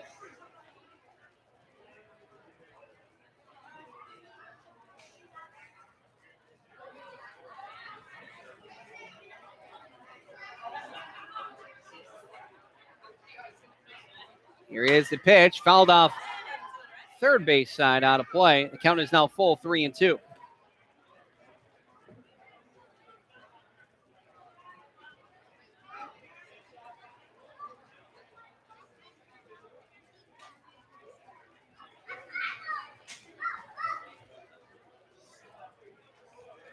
And the next pitch, that bounces in for a walk. That will load the bases with 1 gone. It does set up the double play possibility, but at this stage in the game, they need as much help as they can get. Indeed. Given Rogers has not had a great start to his appearance out of the pennies and a little bit of tough difficulty with his command, and I'm not sure that's an enviable trade to take, the possibility of a double play in exchange for loading the bases.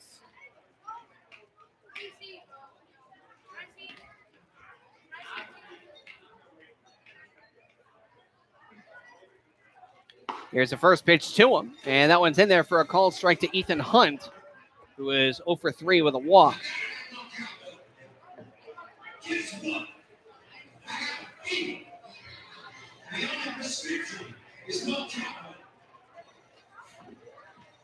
Here is the 0-1. That one bounces in. Oh, umpire nearly tripped over him. Count 1 ball, 1 strike, 1 man gone. Bases are loaded. It is 8-1. Blues lead it. 8 runs, 11 hits, 1 error for the Blues. 1 run, 5 hits, 1 error for the Suns. Here's the 1-1. Swung on down the right field line, headed foul. Kronk going to chase, but this one will fall out of play.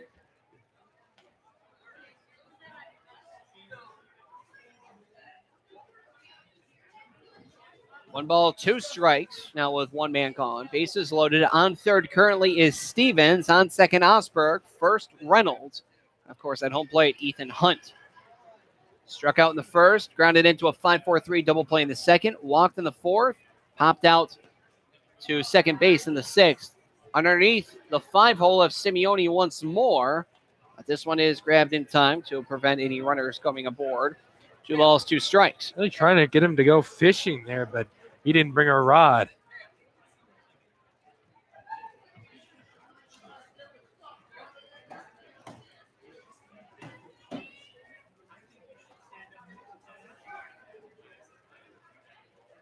Here the 2-2. Swung on. This one going to right center field.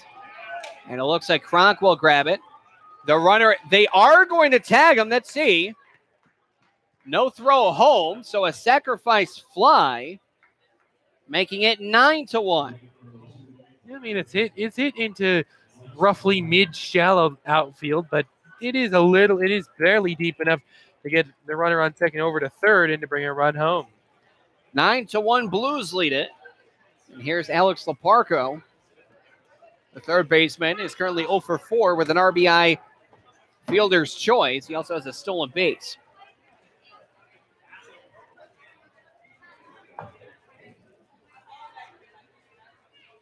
Here's the pitch. That one's in there, called strike on the fastball, 0-1 from Rogers to Leparco.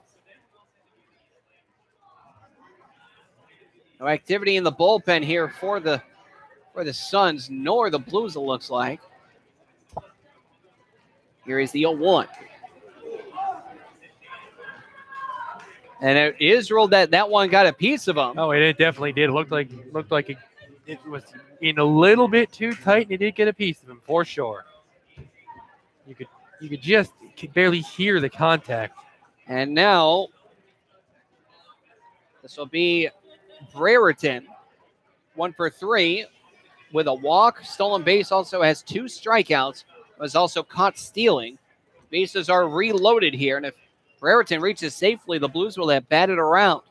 Trying to put up some insurance runs here in the top of the 8th, and they've certainly succeeded in doing so. Foul back. Count here is 0-1. I'm not sure how much insurance you need more than 8 runs, though, especially with 6 outs to go, defensively, that is. 4 to go offensively. You can never have enough insurance runs.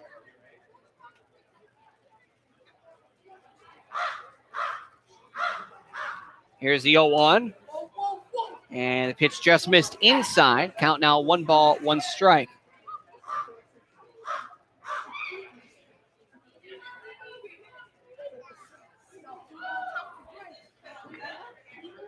A ball, a strike, 2 men gone, bases loaded. Joey Rogers, the lefty, has a sign, kicks and deals. Fastball inside, maybe low as well. So now 2 balls, 1 strike. Here in the top of the 8th, 9-1 Blues lead it, and there's 2 men gone.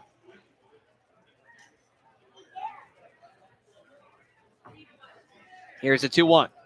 Swung on, fouled off first base side, out of play. 2 balls, 2 strikes, 2 men gone, and the bases are loaded.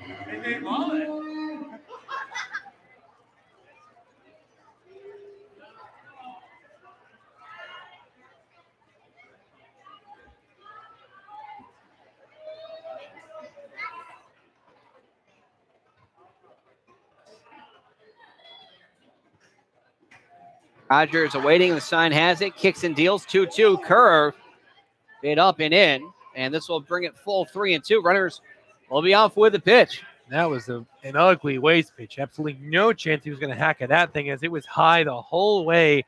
An easy take to force a full count pitch.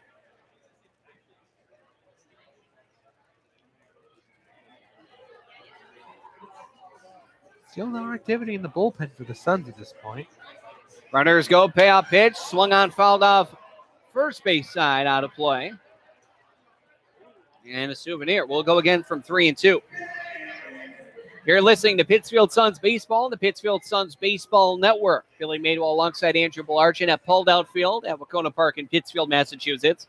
Currently for the Pittsfield Suns, they find themselves trailing the Bristol Blues by a score of 9-1 here in the top of the 8th, with 2 men gone and the bases loaded for Richard Brereton, the first baseman. It looks like Mike Demarest is not exactly warming up, but getting some stretches over there in the bullpen. Payoff once more. We will go with a full count pitch. 3 balls, 4 fouls makes it 3-2 in the 8th pitch of the at-bat upcoming. And a good crowd here tonight on Friday night.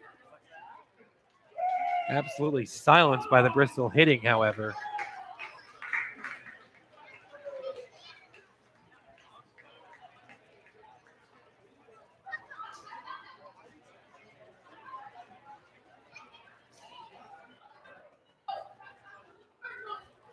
Rogers awaits the sign, kicks, deals.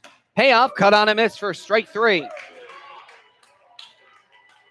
Big sigh of relief. I know the team, they are down 8 runs, so another run wouldn't have really made the situation much worse, but at that point, the inning mercifully over.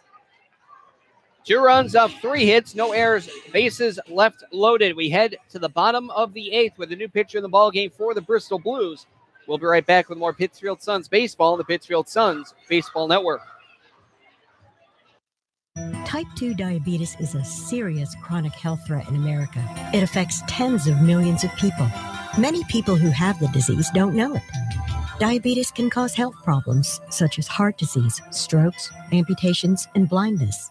Talk to your doctor, get screened if you're at risk, and learn how to avoid becoming one of the millions of new cases of diabetes each year.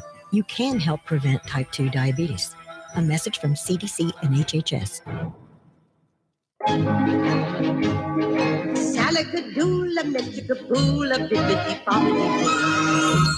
You must be your fairy godmother.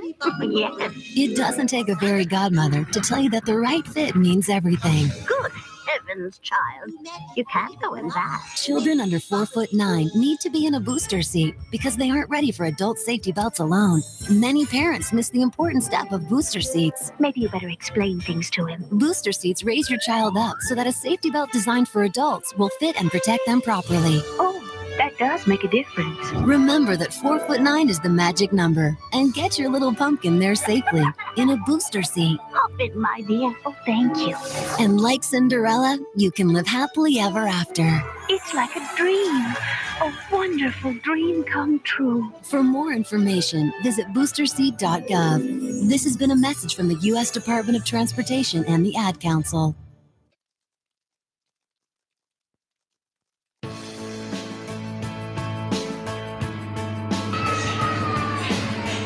New pitch in the ballgame for the Bristol Blues.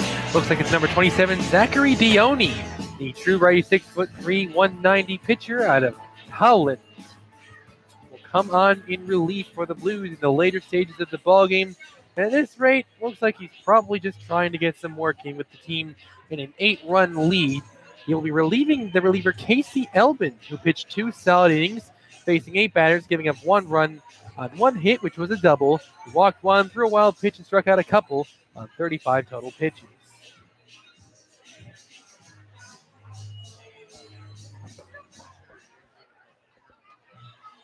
It will be the heart of the order for the Suns. No better time for a rally now.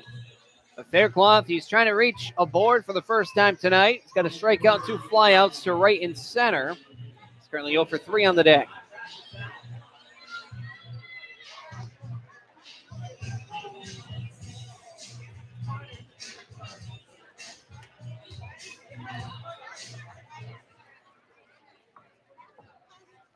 Here is the pitch from Dione. Hot shot. This one headed right towards third base. Grabbing this one is Leparco. Throw over to first in time. 1 pitch, 1 gone. Yeah, that one was perfect over there at third. He had plenty of time as Faircloth not exactly sprinting at super huge speeds down that first baseline. He had plenty of time to take a moment, make sure he had good grip on the ball, and simply toss it down to first for the easy 5-3 putout. Next up, first baseman number 20, Dave Matthews. Similar effect for Faircloth heading into this inning. He's 0 for 3 on the day. First pitch is in there, called strike. 0-1.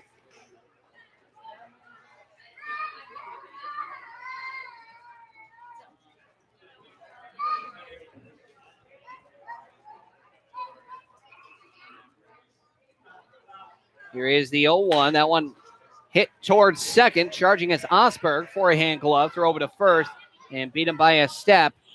Three pitches, 2 gone. On the other hand, that play looked probably was a lot harder than it looked, having to charge the ball, as it was a very, very lightly hit ball.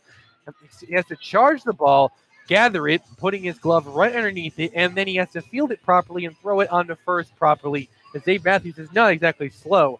He does everything to perfection, and they're able to get Matthews on a 4-3 putout. Right fielder number 2, Kyle Cronk, again, also with Faircloth and Matthews, 0 for 3. Seeing the first pitch called strike.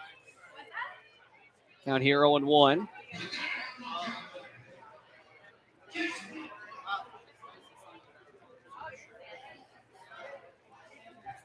Zachary Dione, slow wind up and deals the 0-1. In and out of the glove there at De Los Santos. 1 ball, 1 strike. Fairly no pressure situation there. Right-handed hurler currently warming up in the pen for the Suns. As this one is hit towards third and short. Third baseman DeParco throws over to first. Loparco, and that is in time. What a rocket arm on that throw. And what a very quickly paced inning. With only, I believe, 6 pitches thrown. Yes, 6 pitches. No runs, no hits, no errors, nobody left on. New pitcher in the ball game for the Pittsfield Suns. We'll be right back with more Pittsfield Suns baseball here on the Pittsfield Suns Baseball Network.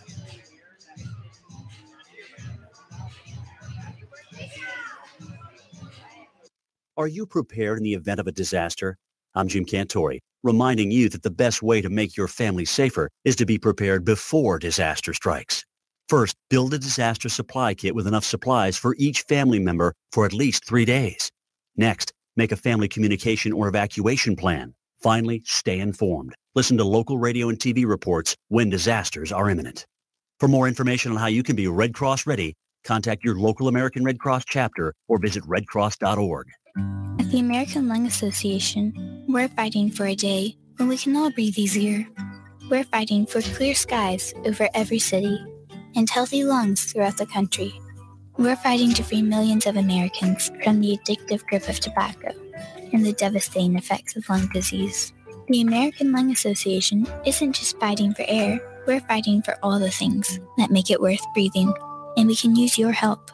See what you can do at fightingforair.org. Did you know that every 2 seconds someone in America needs blood? Dr. Phil here, and I'd like to encourage you to donate blood through the American Red Cross. If you've never given before, now's a great time to start. If you've given before, do it again. It only takes about an hour, and your donation could make a life-saving difference. So contact the American Red Cross today. To make an appointment, call 1-800-GIVE-LIFE or visit givelife.org today. Thank you. Home safety is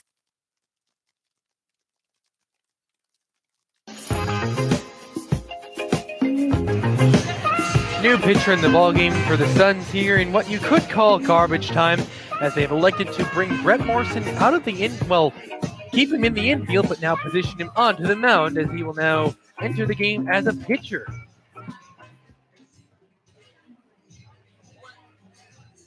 Currently for this, it is a 3-man switch, if you will. You have Morrison going from second to pitch. You have Brian McHale going from third to second, and from DH, replacing Dylan Faircloth, is Peter Marin going to third.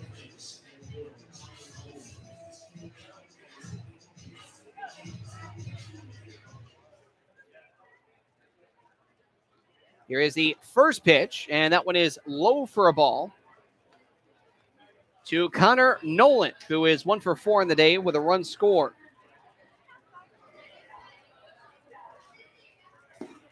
That pitch is low for a ball as well, now 2-0. Not getting much zip on either of those pitches. Morrison has pitched for the Suns previously last season. He had two appearances for the team last year. Here's a windup and the pitch. This one shot towards the first base coach. Great glove there, or lack thereof, from the first base coach. Even when he appeared in games for the team last year, it was never somebody known for his ability to exactly dial it up and blow it past hitters, so he relies a lot on location to collect outs. Here the 2-1. That one a breaking ball that misses low, now 3-1. So again for the switch, no more DH as that is dead. Marin comes in from DH to third. Morrison second to pitch. And McHale third to second, as that is a 5-pitch walk to Nolan. And I have to wonder if Morrison is going to see consistent usage as a reliever, or if he's seeing usage because the team is down by 8 runs right now. I'm a little bit curious about that. 1 for 4 with a run scored. Is the line here for Miguel De Los Santos, the catcher. Field set at double play depth, as here's the pitch. And one, it looks like it's a bit too far low for De Los Santos. Count here is 1-0. Yeah, Morrison trying to work the lower part of the plate here. He tried that on Nolan, and it ended up giving him a base on balls. Trying it here on De Los Santos, and he's already done 1-0, so he's going to really have to find that location. So 1-0 count. Morrison has the sign and fires. Big cut and miss there from De Los Santos, who tried to make this a double-digit lead. Currently, the North Shore Navigators up 5-4 in the National Silverants, bottom of the 7th. Martha's Vineyard Sharks extending their lead over Brockton to 6-3 in the top of the 6th. Here is the 1-1. Big cut and miss from De Los Santos again, and it's now a 1-2. He's really trying to do something with that swing. You can almost see smoke coming out of his bat. Top of the 9th, nobody gone, man on first. Second baseman Brett Morrison coming in to pitch this inning. Here's the 1-2. A foul tip on a check swing that goes right back to the dugout of the Blues. Like a 1/20th of the way of a go there. Always funny when things like that happen. A big smile there from Morrison as he flashes it. Same thing with De Los Santos, who's smiling at it as well. And now home plate umpire Connor Hoagland joking around with the catcher as well, Simeone. Like, yeah, that's a defensive swing, all right. A defense, as in I didn't even want to swing at it, but somehow it found my bat anyway, like a magnet. 1-2, swung on, foul behind home plate, out of play. Of all 2 strikes, it remains.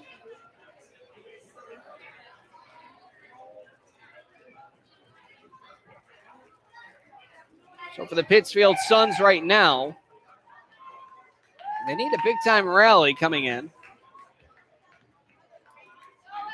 The bottom frame.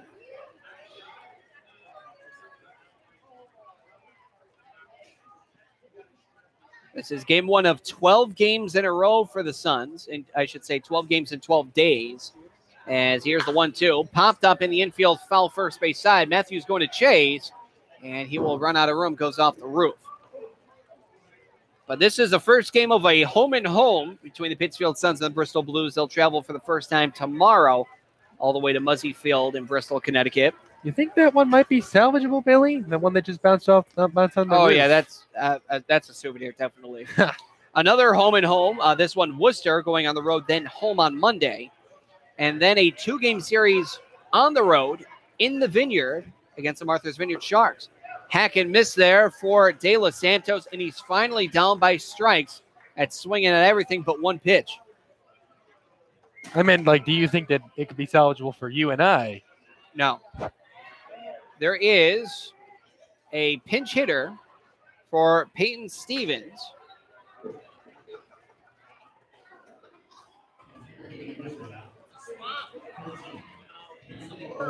Looks like it's number 13, Giacomo Brancato. That is correct. There may be a roster issue, it looks like. That's what they talk right now with Ronnie Palmer is.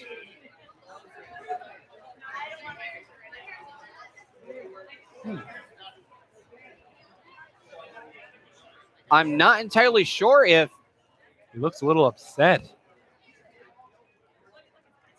Was Brancato on the roster for today's game as a reserve? He was not. Ooh. He was not. That's what Ronnie Palmer is talking about. And now here's Matt Gemmon to talk with the home plate umpire, Connor Hoagland. Oh, and he looks upset. Well, he wants to give someone some playing time. I don't think I've seen an issue like this before.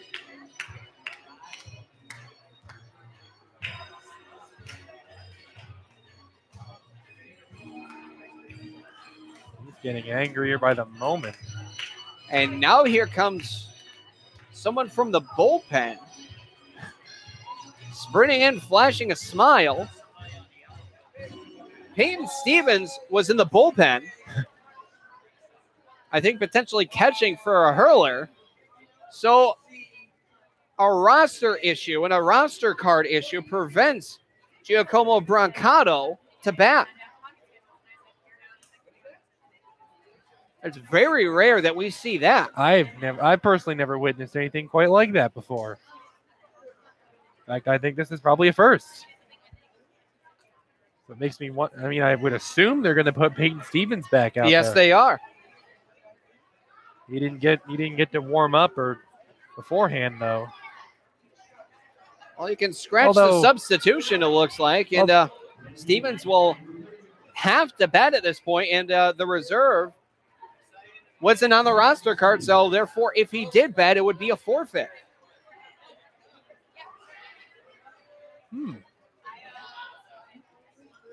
Depending on the rules, it's either a forfeit or an automatic out. It depends on the placement of it. But nonetheless, here is Stevens with a swing and miss on Morrison's pitch. And the count here is 0-1. It would be an illegal substitution. Yeah, definitely something I haven't seen, at least in my time here. Here now the 0-1 from Morrison. Check swing. No appeal. That one was low for a ball. 1 ball, 1 strike, 1 man gone, 1 man on first. Call it aces wild. Peyton Stevens is 2 for 3 on the day, 3 runs scored. It's unfortunate for Brancato, of course, in a time like this where you have a comfortable lead. You know, maybe you're not somebody who's going to get a ton of PT. You know, this would have been the time, and must have been some type of miscommunication of some sort. We'll find out in just a bit.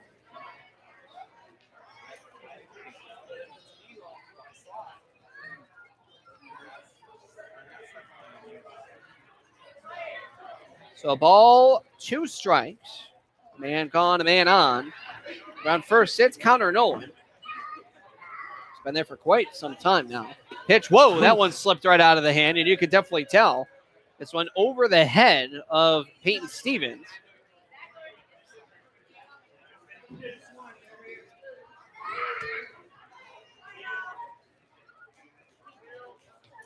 Morrison awaits the sign. Now set. Here is the 2-2 upstairs, and now the count is full at 3-2. With an 8-run lead, don't expect Nolan to run. Not in the 9th inning. Looks like lefty number 43 for the Pittsfield Suns is currently warming up in the pen. Here's a pitch, cut on a miss for strike 3. Back-to-back strikeouts here for Morrison. And it looks like that's Jordy Mora warming up in the pen.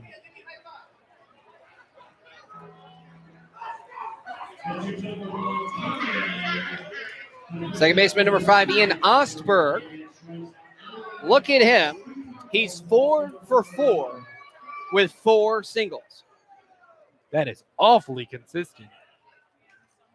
Pitch is upstairs for a ball. The count here is 0-1.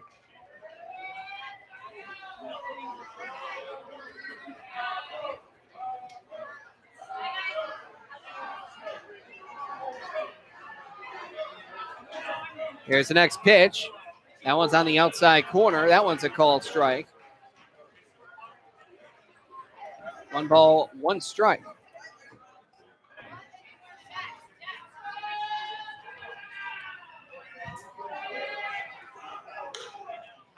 popped up in the infield, going towards short.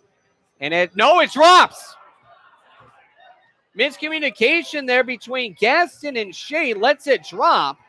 And that one's going to be ruled a single. Very bad miscommunication there. And I'm not really sure where the miscommunication was. That one definitely should have found a glove for sure.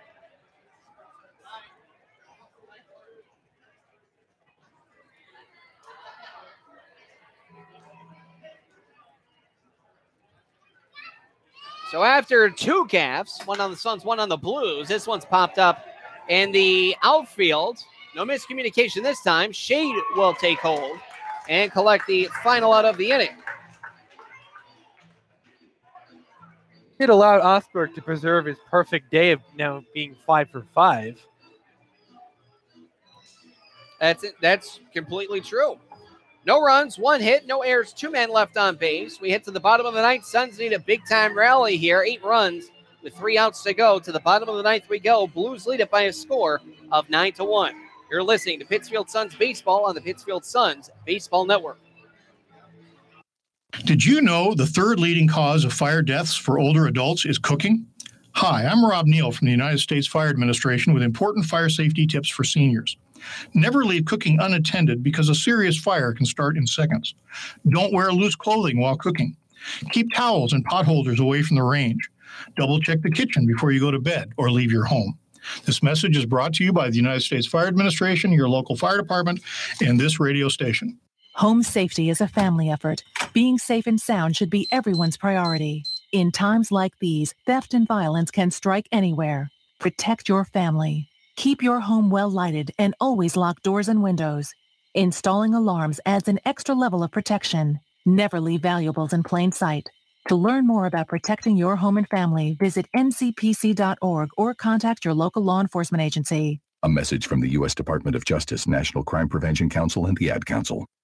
Getting your child home safely Tap your views together 3 times. is just a click away. There's no place like home. But making sure your child is in the right seat is just one of the steps down the road to safer travels. I don't know how it works. Find the right seat for your little one's age and size. There's no better way to get home safely. Know for sure your child is in the right seat. How can I ever thank you enough? Get all the facts at safercar.gov/the right seat. Brought to you by the National Highway Traffic Safety Administration and the Ad Council. And now, set to close the game out for the Bristol Blues, a new pitcher is actually going to be Peyton Stevens coming in from the outfield.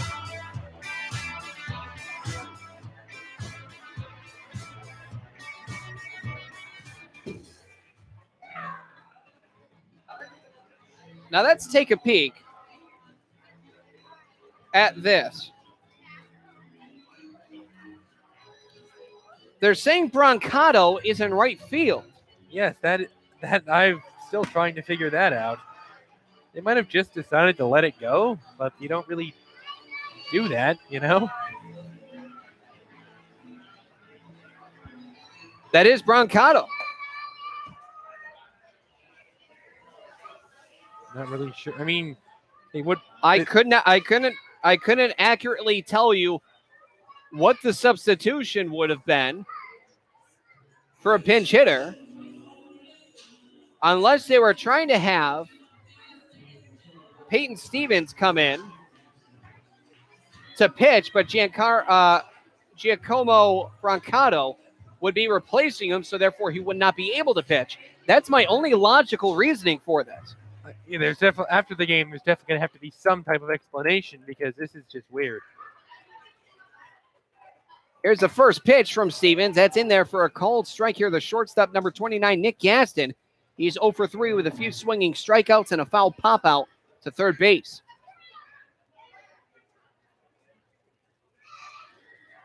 Here is the 0-1, well outside. And the count here, 1 ball, 1 strike. Dude, just received word. Coming up after, I'll give you a quick heads up regarding this. Here is the 1-1. Pitches outside for a ball now, 2-1. An FCBL record has just been tied because of a blunder out in center field and short. With 5 hits in, Osberg has now tied the record for most hits in a ball game. Pitch is low for a ball. Count now 3-1. That I think we regard have as being also with Rob McCunney of the Brockton Rocks back on June 27th of 2012. My first season with the Pittsfield Suns and their first season as an organization, as that one is shot foul, first base side out of play. Now the count is full at 3-2. Now that takes you back, I bet, Billy. But 5 for 5, I think it's pretty clear who Bristol's player of the game today would be. You wouldn't have any shade of a doubt. No pun intended on center field Chad Shea, just more along the lines of that. You reached on that one. I know, there was no pun intended. And now that one is cut on and missed there from Gas, and actually was foul tipped and then swung on in. That one was caught by De Los Santos. Now here's the left fielder, number 23, Nathan Cloutier. He is currently 0 for 2 on the day with a walk, also a stolen base. With 2 men gone, he stole third on a delayed steal. And no one even wanted to take a peek at him. Approaching 3 hours of baseball. Currently at 2 hours and 50 minutes. 9 runs, 12 hits, 1 error for the Blues, 1-5-1 for the Suns. Stevens with the first pitch. That one is taken as a fastball in there, a thigh high, called strike.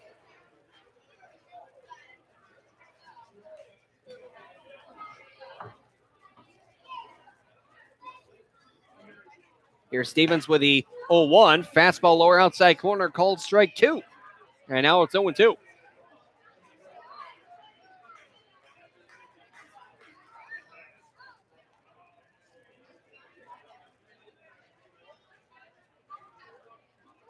Stevens awaiting the sign. A long hold now nods. Winds and deals the 0-2. Hot shot, right center field, chasing on the center fielder, Nolan, and right fielder Stevens. This one's going to drop into the power alley. And now staying up at second base is going to be Nolan Cloutier with a 1-out double in the right center field. Very, very well hit. Got the barrel of the bat right underneath this thing and just skies this one out there into right center. I feel like that would have had a chance at leaving the park if it was basically anyone other than Wahconah. This thing was good form, good swing, well timed, good location on the swing, very hard hit. Most other ballparks, I think this might have left the park. And that pitch, snow cone catch there from De Los Santos to Severino Simeone. That's obviously a ball. Count is 1-0. Simeone's 1 for 2 on the day with a walk, run scored.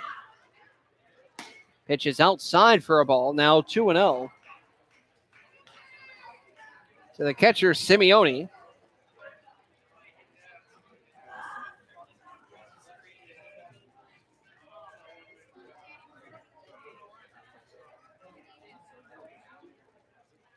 Now the 2-0 from Stevens. Fastball low and outside, just barely. Now 3-0. So free pitch here for Simeone.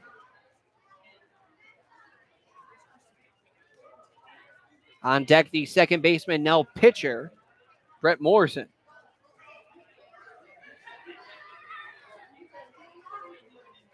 The 3-0 holding dead right. That one's in there, called strike. 3 balls, 1 strike. A lot of home and homes this season, especially within this 12-game stretch. They play the Bravehearts and a whole awful lot over the next couple of weeks. 2 separate home and homes. And that pitch is outside, maybe a 10 high as well, but that'll deem a walk, base on ball, excuse me. So runners on first and second, and here is the pitcher now, started at second base. Brett Morrison, he has 1 for 3 on the day. Struck out twice.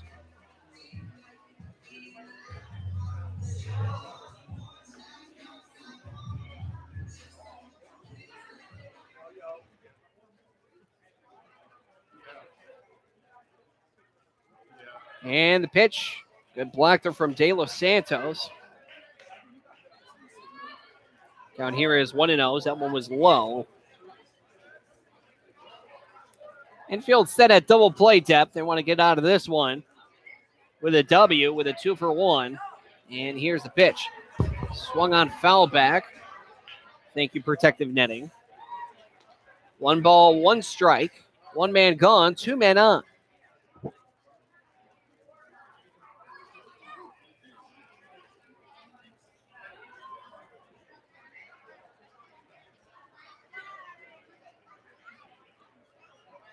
Now the 1-1 from Stevens. That's a changeup that does drop in on the inside corner for a called strike.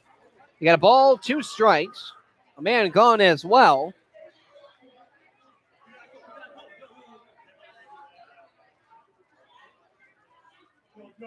Here's the 1-2. Upstairs. Good location for a waste pitch, but not biting is the pitcher, Morrison. As both teams have now relinquished the designated hitting spot. Interesting what happens in garbage time. Stevens at 2-2. Big cut and miss there from Morrison. Down on strikes. Suns down to their final out. And the leadoff hitter.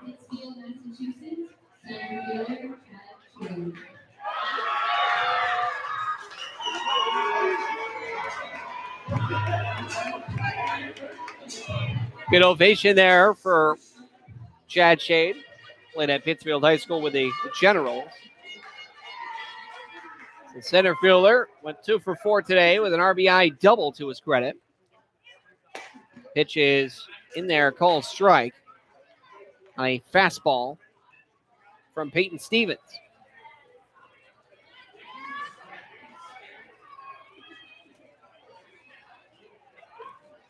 Now the 0-1 fastball. That one does clip the lower outside corner. And the count here now is 0-2.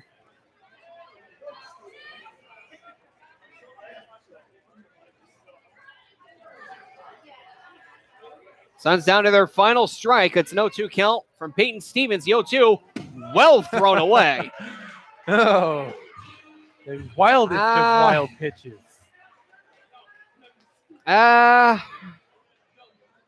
What the hell? Just a bit outside. Garbage time. Why not? Garbage time indeed. Nice. I had to throw in a little bit of a Bob Uecker impersonation today. That's my job. Kind of. Play-by-play. You win. I get the good old trump card. I get the ace. It's a 1-2 count. Runners on second and third following the wild pitch. 1-2. Hot shot up the middle. Chasing this one, however, is Nolan. And he will reach up and end the ball game with an out. Ladies and gentlemen, that will end the ball game as the Bristol Blues stay in first place.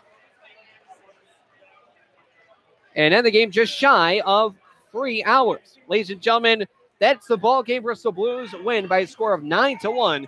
We'll be right back with the Pittsfield Suns post-game show right here on the Pittsfield Suns Baseball Network.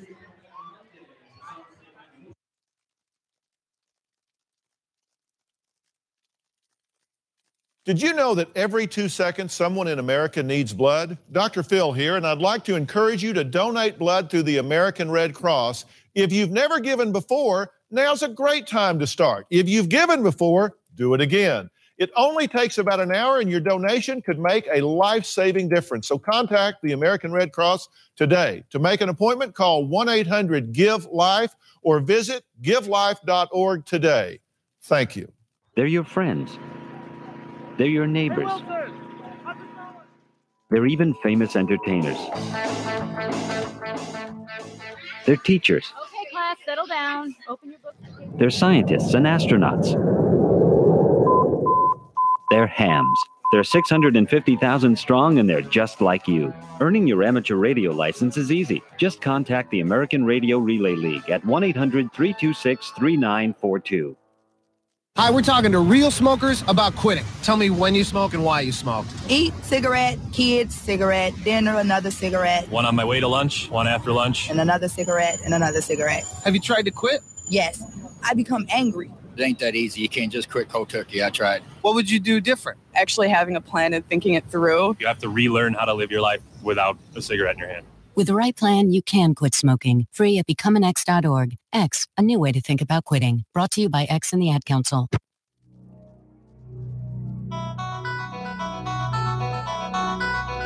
Welcome to the Pittsfield Suns post-game show. on the Pittsfield Suns Baseball Network. And now, back to Paul Dowd Field at historic Wahconah Park in Pittsfield with your hosts, Billy Madewell and Andrew Belargent.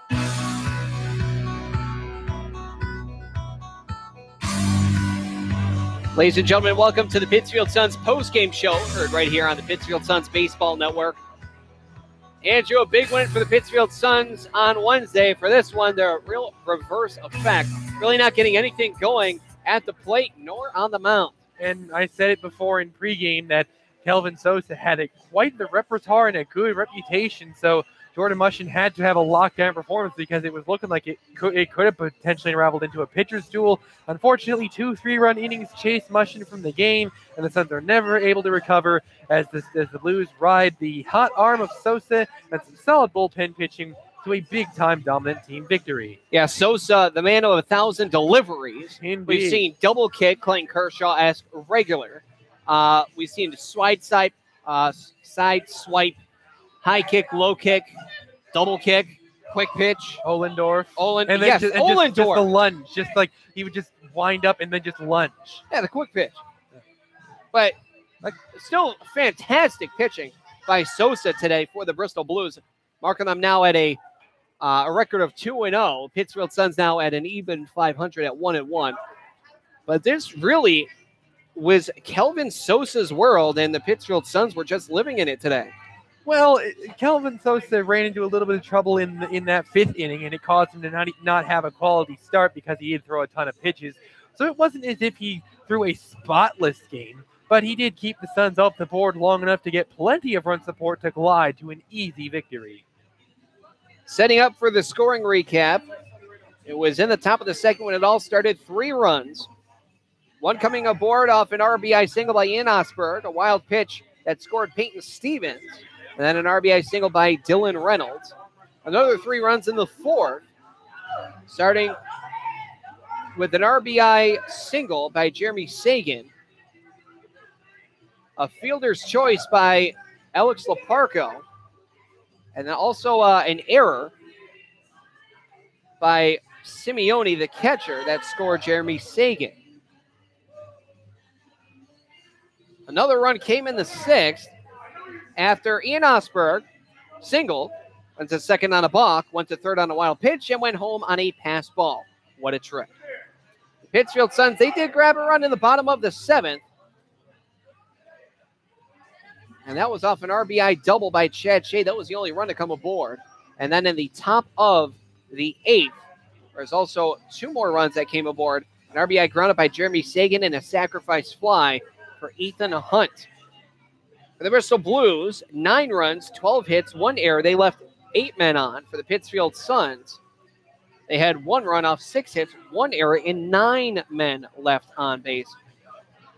For runners in scoring position, for the visiting Bristol Blues, well, they did a lot. 6 for 16, as opposed to the 1 for 9 for the Pittsfield Suns.